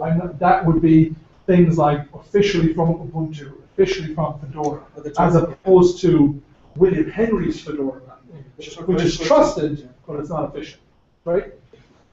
For the first question you was asking, like if I have a bank, then how do I know, right? Yeah. Trusted probably. Well, and that would be it. If you're a bank, you'd only be using trusted official, perhaps images from Docker.io, but you'd also perhaps the same thing would be happening internally. Well, first of all, you'd only go to a trusted repository internally, but any other peripheral ones you might be, for a dev environment, you might say, oh well, you know what? developer Joe there. He's got great. I trust his images for development for my development team or whatever it is. Okay. Okay. So And it's not just necessarily a question of trust; it's also just change management. oh, totally. As I spin it up 3 days from now, Yep. is it the same as what I Well, that's more.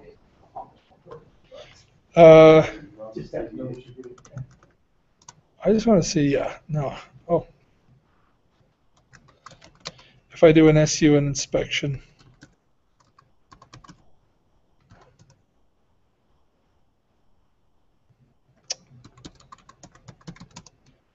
Yeah, so there's where I'm inspecting an image layer as opposed to just a, this is the image and not the container. So that's giving me some information, and not really any information there. Look at that. That was one of those none layers, right? There's not an awful lot of information in there. But let's look at a Docker images. Oh my gosh. I need to fix that. If I go up here to the Docker inspect Fedora 20, and of course, so here we have a little bit more information about it, right? Okay, so here we see, here's its ID. When it was created, I see the host name for it. That's part of the, is that part of the ID even? I don't even know what that is. Yeah. And then I have some file that was added. And then look, it tells me here who created it. Lokesh, guy I work with. Okay, so there's information there on that. So what did we do? Did we build the Minecraft thing? We did. Now I need to really quickly here look at my script. Yeah, I'm going to bring up the Minecraft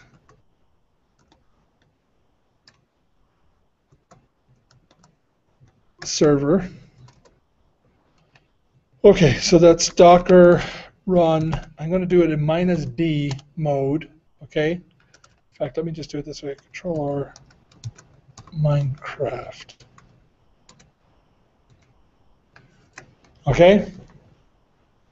What's D is that? D is in detached mode. Okay, so I can always attach to it, or I can do something like this: Docker logs. What is it? CB8E, and SU do that. So it's showing me that this is what the output of the Minecraft server will be, right? Yeah, that's very familiar. All right. So now,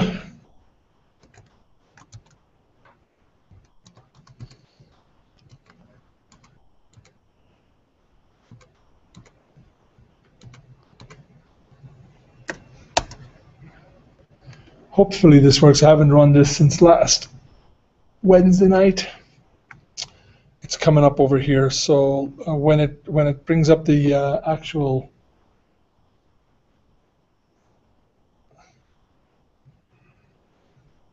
give me 1 second here. So actually, before I do that, I'm going to do this, Control-Shift-T. I'm going to do a Docker PS. And yes, you do that. I told you I would do this all night long. Docker group. So there's my, look at that, my Docker latest is up there right now. This is going to be important. Inspect CB8E. And of course, as you do it, okay, where's the IP address for that there? You see it anywhere?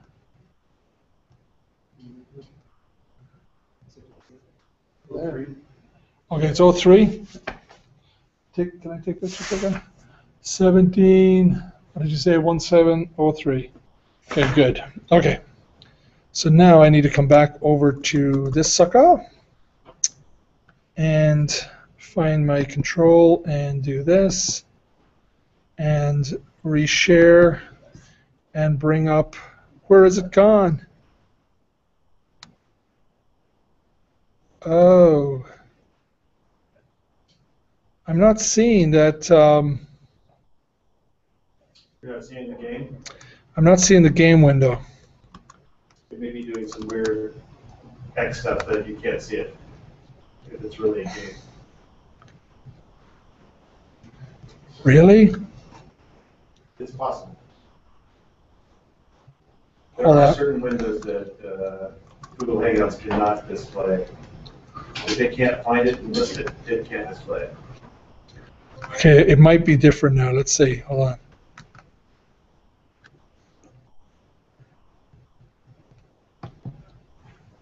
I can't share anything right now. You can drag it over so people in the room can see it. Oh yeah, duh. Okay, so let me bring this over. So here's my Minecraft client, and I'm going to go multiplayer, scanning. I'm going to go direct connect, and what did I say, it was 3? Yeah. And so now it's connecting to my server, and furthermore, where did I run that? Here? Yep. You see, and it'll actually give my name somewhere. It should. You should As soon as you see. log in, you have to go back to the game. Oh yeah, did I not log in yet? No. It's logging in now. You'll see it when it logs in. What? That's a first. Come on. Come on. This didn't happen last week. Normally it'll say my login here. It'll actually show my name underneath. Is the port? Yeah. It was in the definition. Yeah, it was exposed. And the very fact that I'm hitting it here. I mean, it was hitting, right, client? Yeah. Yeah, so I'm not sure why it's doing that. That's a new one for me. Because if it's getting there, it's not. Maybe I can add a server. Is the client running a Docker or is the client just running local? The Docker is running local. The client's running local. So what do we say? 17 dash. 172.17.0.3. Let's try it this way.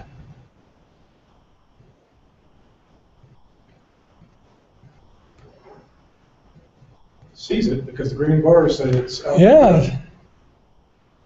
So I can talk to it. So I wonder what. Oh, I'm wondering could it be my Docker logs or something?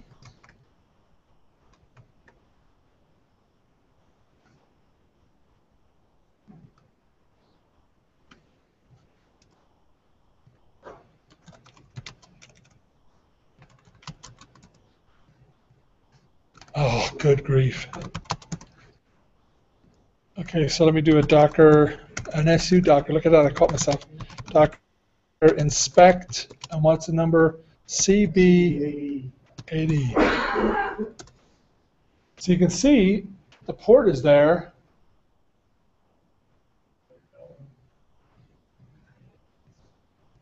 Port bindings, all that good stuff. And by the way, I can always, when I was running that, oh, my client is gone.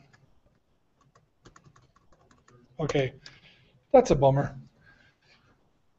Sorry about that. No, it was working last week, but you get the idea. And you can see some connectivity there, but it's really nice when a little man comes up running around the forest. Okay, so one of the things we talked about was that, let me go back to the slides here. You're all with me still, right? We're not, no big mad rush here. That's this, and I need to share it.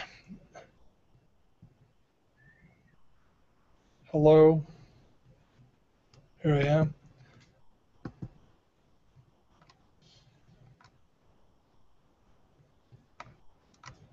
Yeah, I think the screen share has gone funky. Oh, I know why. No? It looks like it's sharing a blank screen. It looks like. Yeah, but I can't select screen share. Does that make sense?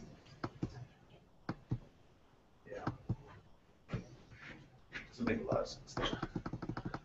Unless it's in a different window. Huh?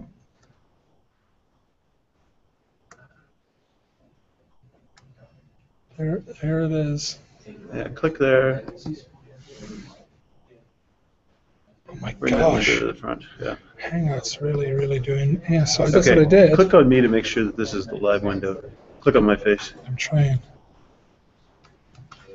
Okay. Now click your share button again. It's just not. It's either popping up underneath it or it's not. Yeah, I'm not sure what it's doing. You can actually drop out and join it back if you want. Yeah, how do I do that? Hang up here? Yeah, hit the hang up and then go.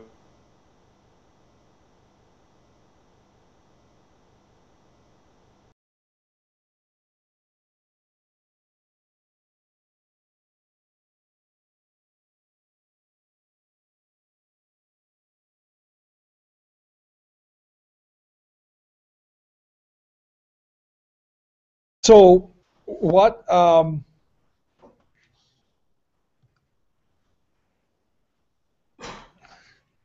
just getting back to this stuff here. What did Docker containers give us? Now, more so than SE Linux, or sorry, more so than Linux containers, they give us this deployment flexibility, right?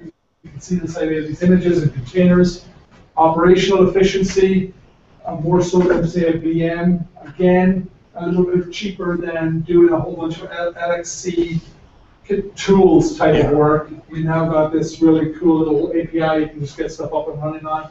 You can script the crap out of it. You can script all the vagrant stuff as well as all you want, right? Simplified maintenance, well, you know, the whole image thing, we still have to figure that out, but for the most part, it's cheaper than, again, underlying LXC tools type of maintenance, and then lower deployment costs, right? Where am I? Here. That was a holder slide for why Docker versus LXC. But, and there's actually, if you do a search on that, Docker versus LXC, Solomon, one of the guys who's out there, has a really good bullet points on the 5 or 6 different reasons why it's good. This is Project Atomic I was telling you about. Oh, systemd. That was the thing I couldn't think of, right? So think of Atomic as lean RHEL 7 with essentially the kernel plus systemd SE Linux containers, which is part of the kernel. I don't know why it's there anyway. GearD and Docker. So we're going to talk about GearD now, really quick. What is the licensing of Atomic? Atomic, well, again, now by the way, I'm glad you brought this up. There's a couple of things here I want to mention. Importance of Atomic is a few things. One is the ecosystem. We want to get people essentially deploying their containers on this thing. There's a project atomic.io, which you can go to today, which is the free upstream project for this that's Fedora based, if you like, right? It's the lean Fedora one. So Project Atomic itself is free. You go out there because it's Fedora. It's just a lean Fedora, right? Later this year, when we bring out RHEL 7, there's going to be a RHEL 7 Atomic version. It will have the same, I'm assuming, it may have some slightly different, I don't know, but essentially we'll have entitlements and all that sort of stuff with it so that our enterprise customers get all of the indemnity and support and all that carry on with it, right?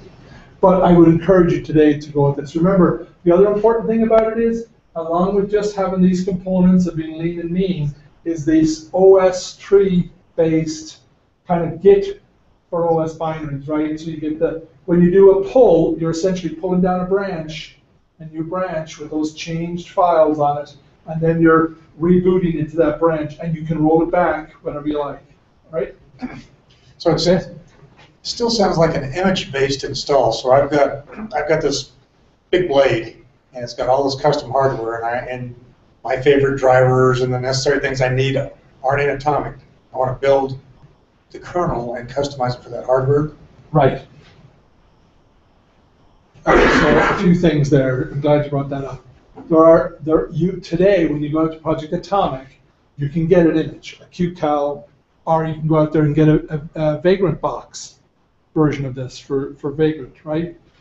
But it is still, even though it's all this OS3 it's still package based. Blue RPMs, right? But you don't do a yum install on this.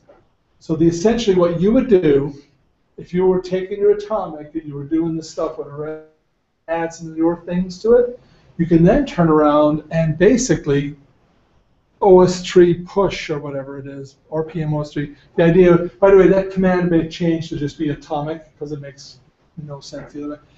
It might be just an Atomic push, and that way you can essentially push out your new branch up to wherever your repo is for your project, for your Atomic repo, if you like, right? Or essentially, you'd nearly call it a GitHub or a Atomic Hub or something, right? And then people can turn around and on their version, they can basically pull that branch down. So then now you have the modified version of that. Does that make sense? You don't do even though it's all RPM based, you don't use RPMs. You don't use the yum command. You do basically an upgrade. But you upgrade to a specific branch, and then you pull that branch down, and then it's there, and you just reboot into that branch. Does that help? Yeah. Okay. Let me see if I have any more slides. I had some SE Linux stuff here. SE Linux. I don't want to get into this too much because I wanted to show you the GRD thing. There are two basic ideas with SE Linux policy: protect the host, and then protect the containers from each other. Okay. So essentially, we have the two types of ways of doing that. Type enforcement, where the rules are based on the type of the process. That's where those big long, those sandbox tags came in. Do you remember those in the right? And then you have the multi-category security (MCS) separation, where each level field.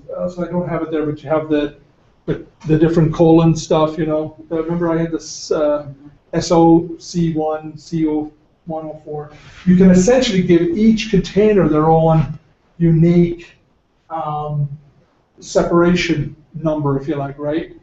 And basically nothing, only that processes, besides the type enforcement, the other enforcement is going to be on that type information. So you won't leak into other containers. Something. Does that help at all? Okay, so there's that. I'm not a huge SE Linux expert, and I've been running. Okay, and then Atomic, as I said, here's your Red Hat Enterprise Linux. This is going to be minimal footprint, and then the simplified maintenance, where you essentially update and roll back, and you basically update based on a branch. And then, okay. This is where I get into the gear D stuff. Okay, so Docker, really good on a single host, right? You've got the repo there, your images, you can bring up processes, you can bring up a lot of them, but it doesn't help you with an app, which might have multiple different components to it. You might have a MongoDB. That's really Last call. That's probably it. Last call. One more round. So I'm just going to show you this right now. So the idea is, think of this. Docker, I can start and stop containers on a single box, right?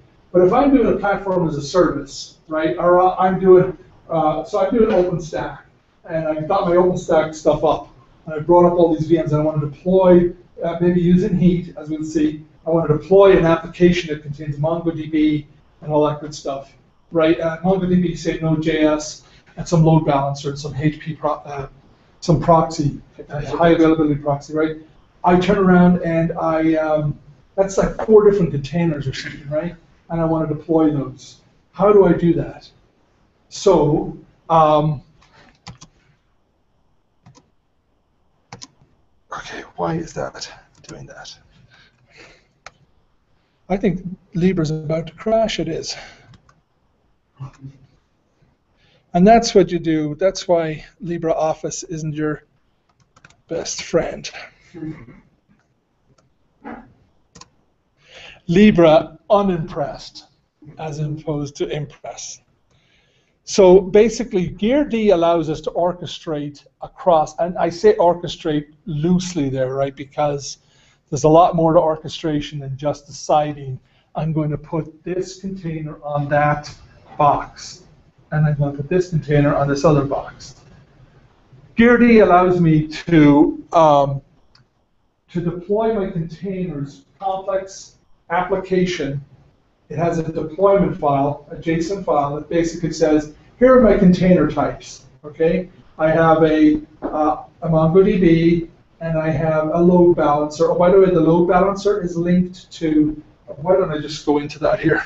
Could you go ahead and share that screen too again? Yep. So we'll just go into it here rather than looking at the slides. The other thing too is to remember though is that the GearD. There's a GearD daemon on each box that you want to do it. It's going to do two things. It's going to interact with the. It's going to interact with GearD itself. Okay, so you have a Gear client somewhere. It doesn't have to have Gear on that machine if you don't want. And that Gear client can turn around and issue commands to all the GearDs on the different boxes. And those GearD then can basically tell Docker what to do. Does that make sense? So now I can turn around and I have this deployment file. Let's have a look at one here. Oh. Am I here? Where am I? There, look, I'm here. Yeah, oh, I'm gone. There I am. Am I back here? So let's exit out of this. Let's do my Docker images. Actually, let's do a gear list units. And do I need an sudo there? I do. So now I have some units here. Units are essentially parts of my container. Let me do a more contrib / demo / more GearD / contrib / demo / deploy parks map.json. Okay. So what it allows me to do is it allows me to say things like, hey, I'm going to name this container type. By the way, it says I call it container types because it's not a container. Because as you can see here on one of these, we may say count is equal to 3. So it's not one container. It's right. It's not one instance. It's multiple instances, if you like. And I'm going to name it LB, load balancer, and I'm going to use this image, the OpenShift CentOS HA proxy simple balancer. And here, by the way, I want to map the internal port 80 to the external port 40,000. And oh, by the way, I want to link it to a thing called backend. And I'm going to link it with these particular port numbers. And then here's my backend. I'm going to have 3 of those. I'm going to call it I'm going to use the image parts map app. And it links to the DB. And we'll see down here that the DB is my OpenShift CentOS MongoDB. And it's got some port mappings as well, right? So I define this. And that just defines, though, the different parts. 2 things happen. As of a couple of weeks ago, the way you would do this is when you did a gear deploy would go through this and it would generate a temporary JSON file with instances on it, right? And the instances would have certain host names on it. Based on if you said gear deploy, my JSON file, local host, and also this other host, and my other host, 3 hosts, you'd say, right? Then it would turn around and it would generate, but it wasn't doing anything really smart in the sense that it was just round robining these things onto the right, onto whatever hosts you gave in the list, right? But now you can actually go in and edit that instances file yourself, and you can tell it what particular hosts are on it, right? So the idea would be there is some higher level thing, maybe it's OpenStack key, maybe it's OpenShift that turns around and has the smarts to tell the deployment file what's available, what's the right place to put things, right? So for example, with OpenShift, it might use mcollective to say, hey, which of you guys out there has a container that has the parts map app on it? Oh, I do. Oh, great. Well, I'm going to tell one of the instances about it. Which one of you guys has a MongoDB? Oh, you do? Great. I'm going to put this one out there. So then it will generate the instances underneath. Okay, I'm just going to do this really fast because I'm looking at the time. Now this, I'm going to first of all more contrib/demo/. And remember, this wasn't on our list of things to do, so if I'm running over and you want to boot me out, that's fine. I just wanted to show you. So here is a little script, but I'll show you what it does. It essentially says if these things aren't down here, then pull them down, right? By the way, it retags one of them and all that sort of stuff, right? And then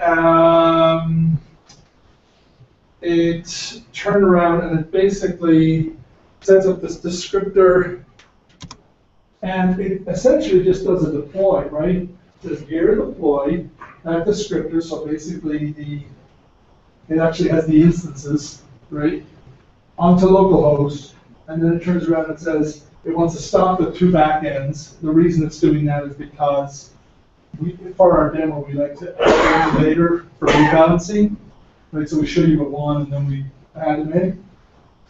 Then the only other thing is, this is another cool GearD application called SwitchNS. This allows you to switch in to a namespace for a moment, if you like, and then basically eject. In this case, we're injecting the content into the database. So it's instead of bringing it all up and doing it all, we just basically switch NS into this container and inject all the MongoDB stuff. So now I'll just run the thing. Hopefully it works. The fact that some of them are up already is a bit concerning to me, but we'll see what happens. The only other thing I'm going to have to do is switch over to my browser and point to it. So what the point of GearD though is that good? I think that's good. I don't remember. Yeah, that's fine. The point of the GearD thing then is to orchestrate across this.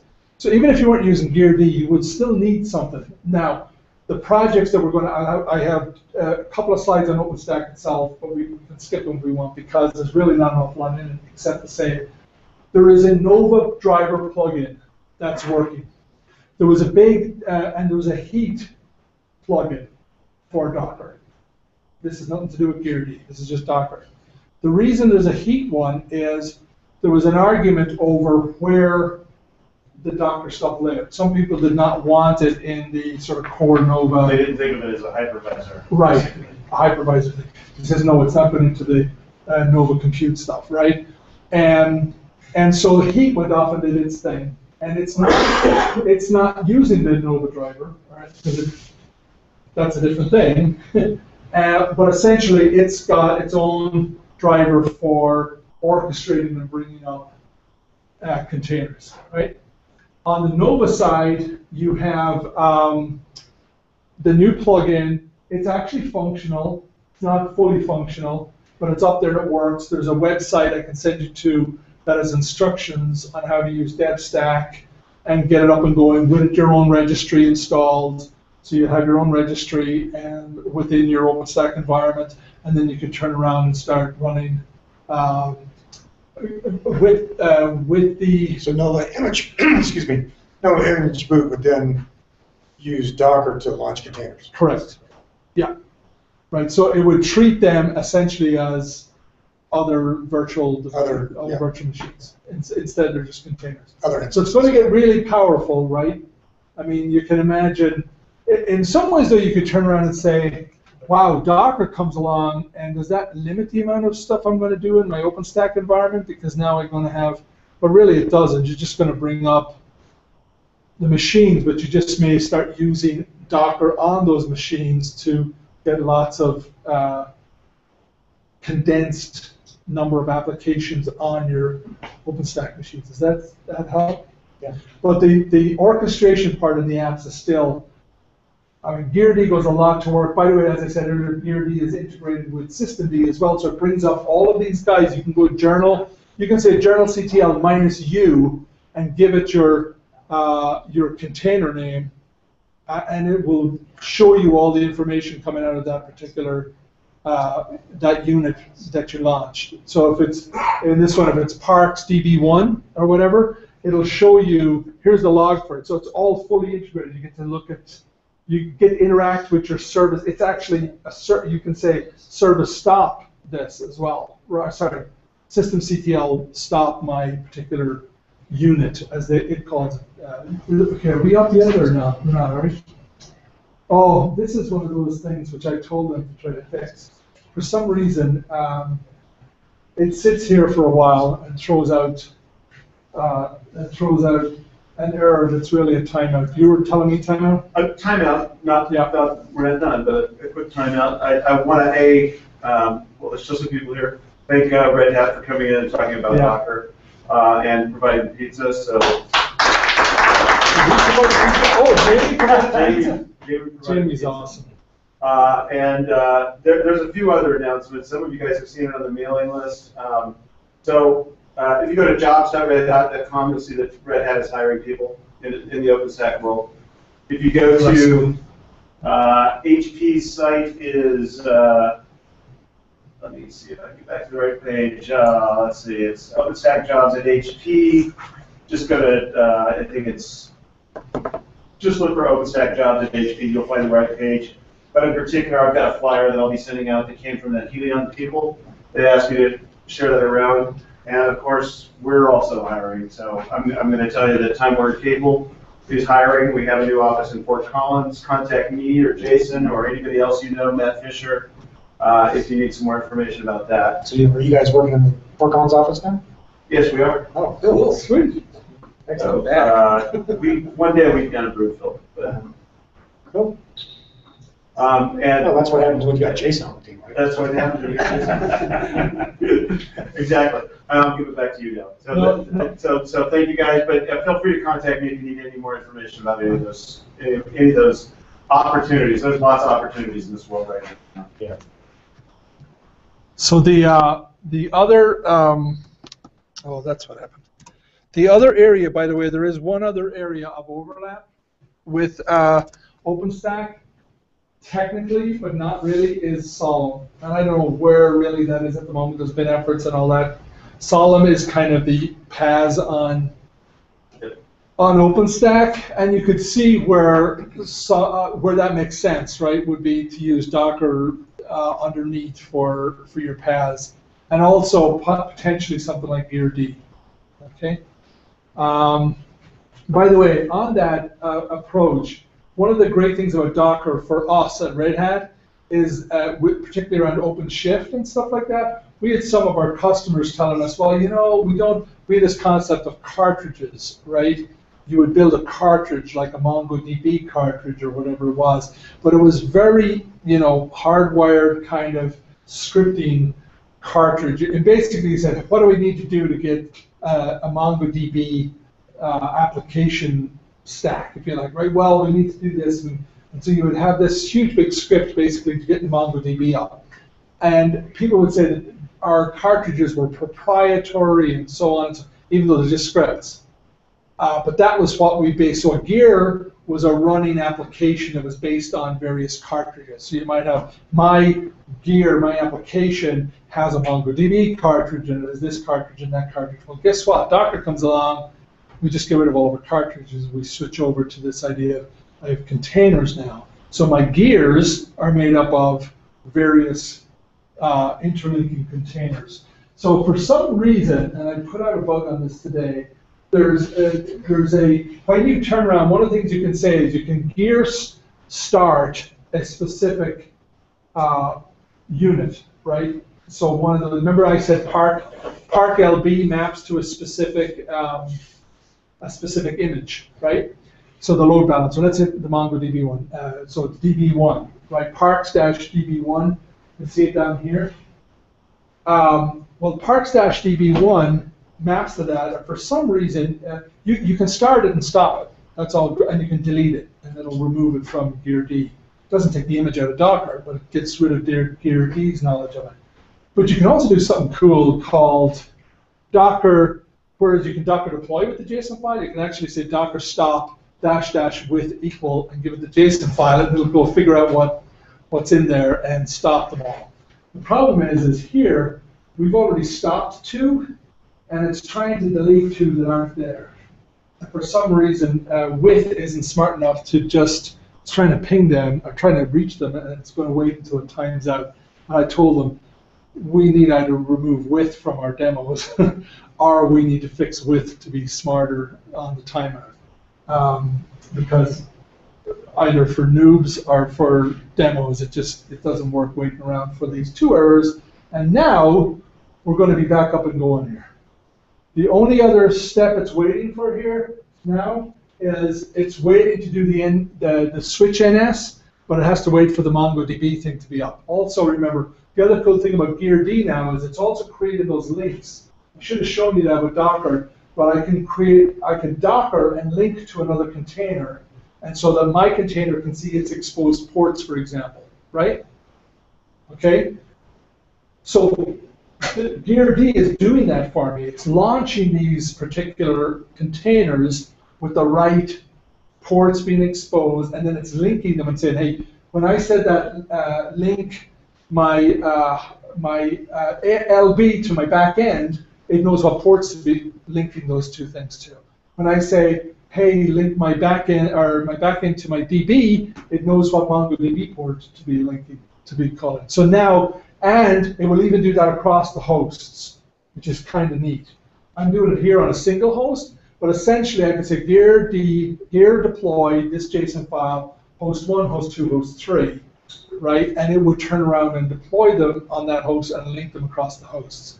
That's pretty neat stuff, right? Okay, so it's up. Now it says I can do this on localhost, but that's not really true, as we'll see. I've never been able to do it on localhost. So what I usually do is actually here I don't have to do sudo.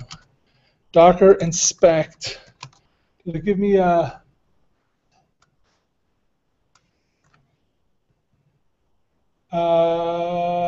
What did I say? Oh, it's this vagrant box. So I just had to say ifconfig here. And what is it? It's the ETH1 one. This is now. I think this should do localhost. I don't know why I'm not doing it right that way at the moment. I'm doing something wrong. Everybody's telling me use localhost, but it never works for me. So what I usually do here is I go over here to my app, and I will unshare this. Really? Oh, they're good. Thank goodness. I will go here, and I will share this. And I will move this over here so you guys can see it. And I'm going to go, what did it say? 192.168.121. What did I do wrong? Of course I wasn't. 192. Am I in it now? Am I still? Oh, that's it. 75. Excellent. Great. And it's not available. Really? 192, 168, 121. Oh, am I supposed to do anything else or not? That was it. Yeah, it's 14,000. Definitely 14,000. I didn't see the IP address. Seriously, I am going to be so pissed when I talk to these guys tonight. 121.75, yeah. 121.75. That's ETH0. You said ETH1, but I assume you meant ETH0. 191. No, that's the one, guys. I don't know why it's not showing. It says it did say that it was done, right? I mean, up here it said that it's up listening on localhost and everything, right? Oh, I can tell you how. Hold on. This is how we'll know. Oh, my gosh. Give me my screen back. Here's how we'll know. This will tell us whether I failed or not. I will do a gear, sudo gear, for some reason, list units. Of course. Aha. So let me just do a gear, an SU2 gear, start parks dash backend 1. And I can also, let's see, it's running and loaded, right? Yay. Okay. I can also do these things, by the way. Journal CTL minus U. It's STR as a service. Parks dash backend 1. And of course I have to do SU do that. You said it's up. Yeah. So this should be at the end of this. If I go down to the end, it should say it's up and running. Looking good. So we're back here, and let me try to refresh it now. Please come up. Oh, look at that! It worked. So this basically is a MongoDB app that's populated with all of the different national parks around the U.S., and we can zoom in a little bit more, and we can click on one of them and see. Now, the cool thing about the full app demo that I'm not going to show you today is one of the things you can do with GearD is you can build. So remember I was telling you with OpenShift, you essentially have your little Git repository. Whenever you do your push, it goes out there and does it. Well, with GearD, we can essentially do that. You can turn around and have your GitHub, and you may push your stuff up to your GitHub, your GitHub account, and you can say here, build, give it your GitHub URL for that app, and then give it a name, and it will turn around and essentially generate a gear unit with an image and everything for you, and build it and put it locally on your box that then you can then start. And that's essentially our full application demo. Is where after I show this, which is interesting, I go back in and I make a change, which maybe changes all these to red or something, I don't know, whatever it is with this app. But then I do a push it, gear build it, and you can then have things like in your development environment, things like Jenkins and stuff to do CI, and it will pass all the gates and then boom, go live, boom, right? So it's some pretty cool stuff. So Atomic is our low-level kernel plus some stuff. Docker is our image and container management stuff that makes it easier to do Linux containers, but also to share those and do fun stuff. GearD is a layer above that that allows you to orchestrate your containers across complex application containers across multiple hosts.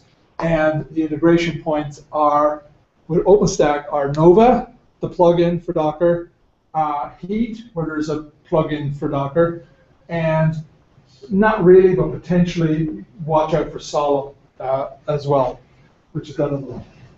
I have some slides, but I don't think we need to do that. If any of you have any questions for me on this, because I know we're really pushing it, then whenry@redhat.com, and feel free to reach out to me. Also, places to look at our project, atomic.io, docker.io for the Docker stuff. Also, be looking up at on IRC Freenode, there's a Docker and there's a Docker Dev chat room that are really, really helpful people there.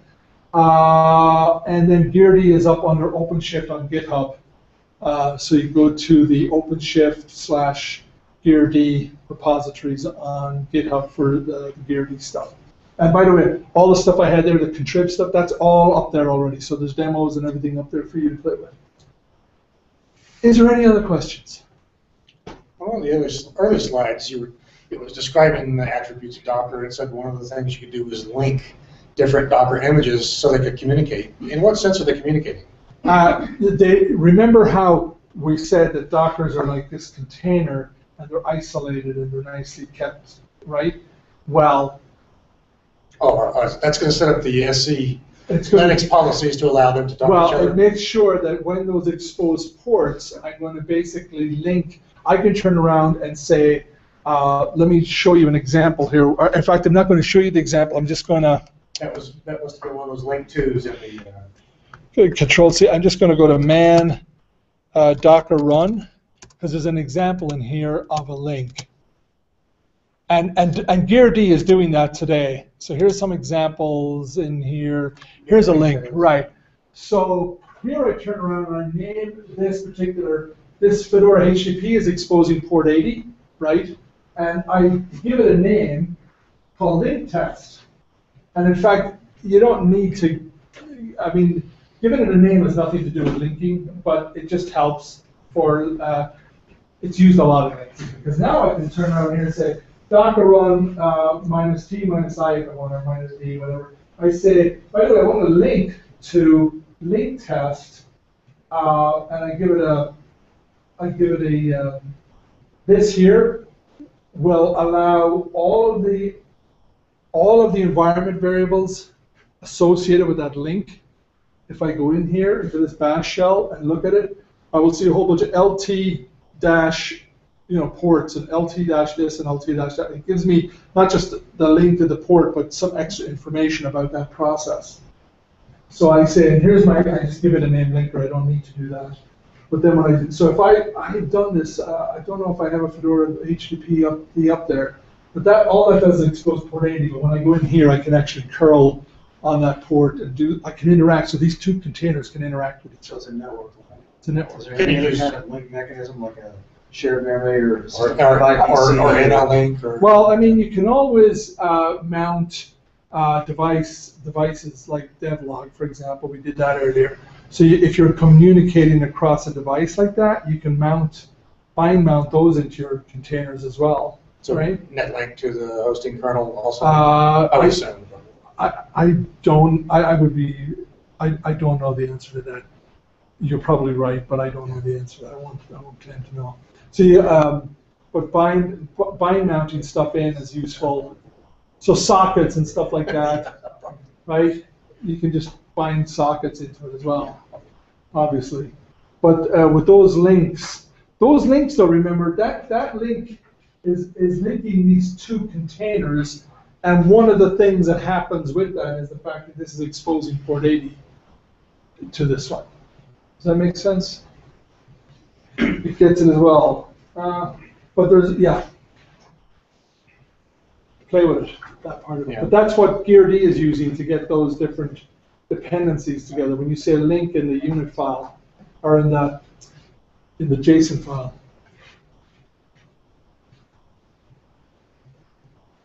Is there any other? I think we probably got to wrap it up because I think at 8:30 we're going to hit the door shut on this. There it is, by the way. There's the LTs. I actually showed it there. Okay. So W. Henry at RedHat, was this useful? Oh, it's fantastic. I can tell it's useful because come around. Yeah, people are still here, right? Yep. Hey, well, thanks for the opportunity, guys. I really appreciate it. I'm so glad my map came out. I couldn't believe it. It's pretty cool, actually. Good. That's really cool. Excellent. Great. Great. I'm glad you liked the presentation. Thanks very much. Appreciate it. Mike King, HP, by the way. Oh, very good. Great. TSP is from HP as well. Oh, you're from HP as well. Okay, good. So Mike's the Neutron. Oh, are you? Okay, awesome. But I was on Nova before. Okay, that's what I thought. Well, this is really And are you the close to my heart. This level's Good, yeah. nice shirt. Oh, I got it. Yes, I'm doing the man page. I should say so. So Your face was familiar. And as I said, the Docker dev side is like even when I was doing my Oh, yeah, you're right. actually go, oh, you're having trouble with that? Dude, help me out here. Okay, here, here's what you need to do. That's a hazard. Yeah, going through all the laundry. Yes, he's been talking about Docker all the time, but now I'm excited to play with it. It's awesome. This wasn't Sam Alba. I don't know what this is. It's got this Docker. Sam Alba. So he's got a very good article about how to private Yes, yeah. Usually he said, like, you can't try to Docker or container for well, that's what we're doing. That's what I have a container. So we didn't do enough. So now for demos, we can just download the repo. So we've got It already has all the units. Yeah. So you can go around and go, here's my can demo. Yeah, It's done. kind of 2 days ago. Because I pulled it West is up as of about right here. 2:30 today. Everything is. And then we had all the. We made it to a number of issues. Right, not yet. As our. I know. We still have two sets. They're both. Our LDAPs, our corporations. Cashiers. They have the same solution, but we are actually going to go to a geo-distributed system. In 2 more weeks. So is that the? I think so. And Matt knows more about that. It's got a, so we've got That's why arbitrary, you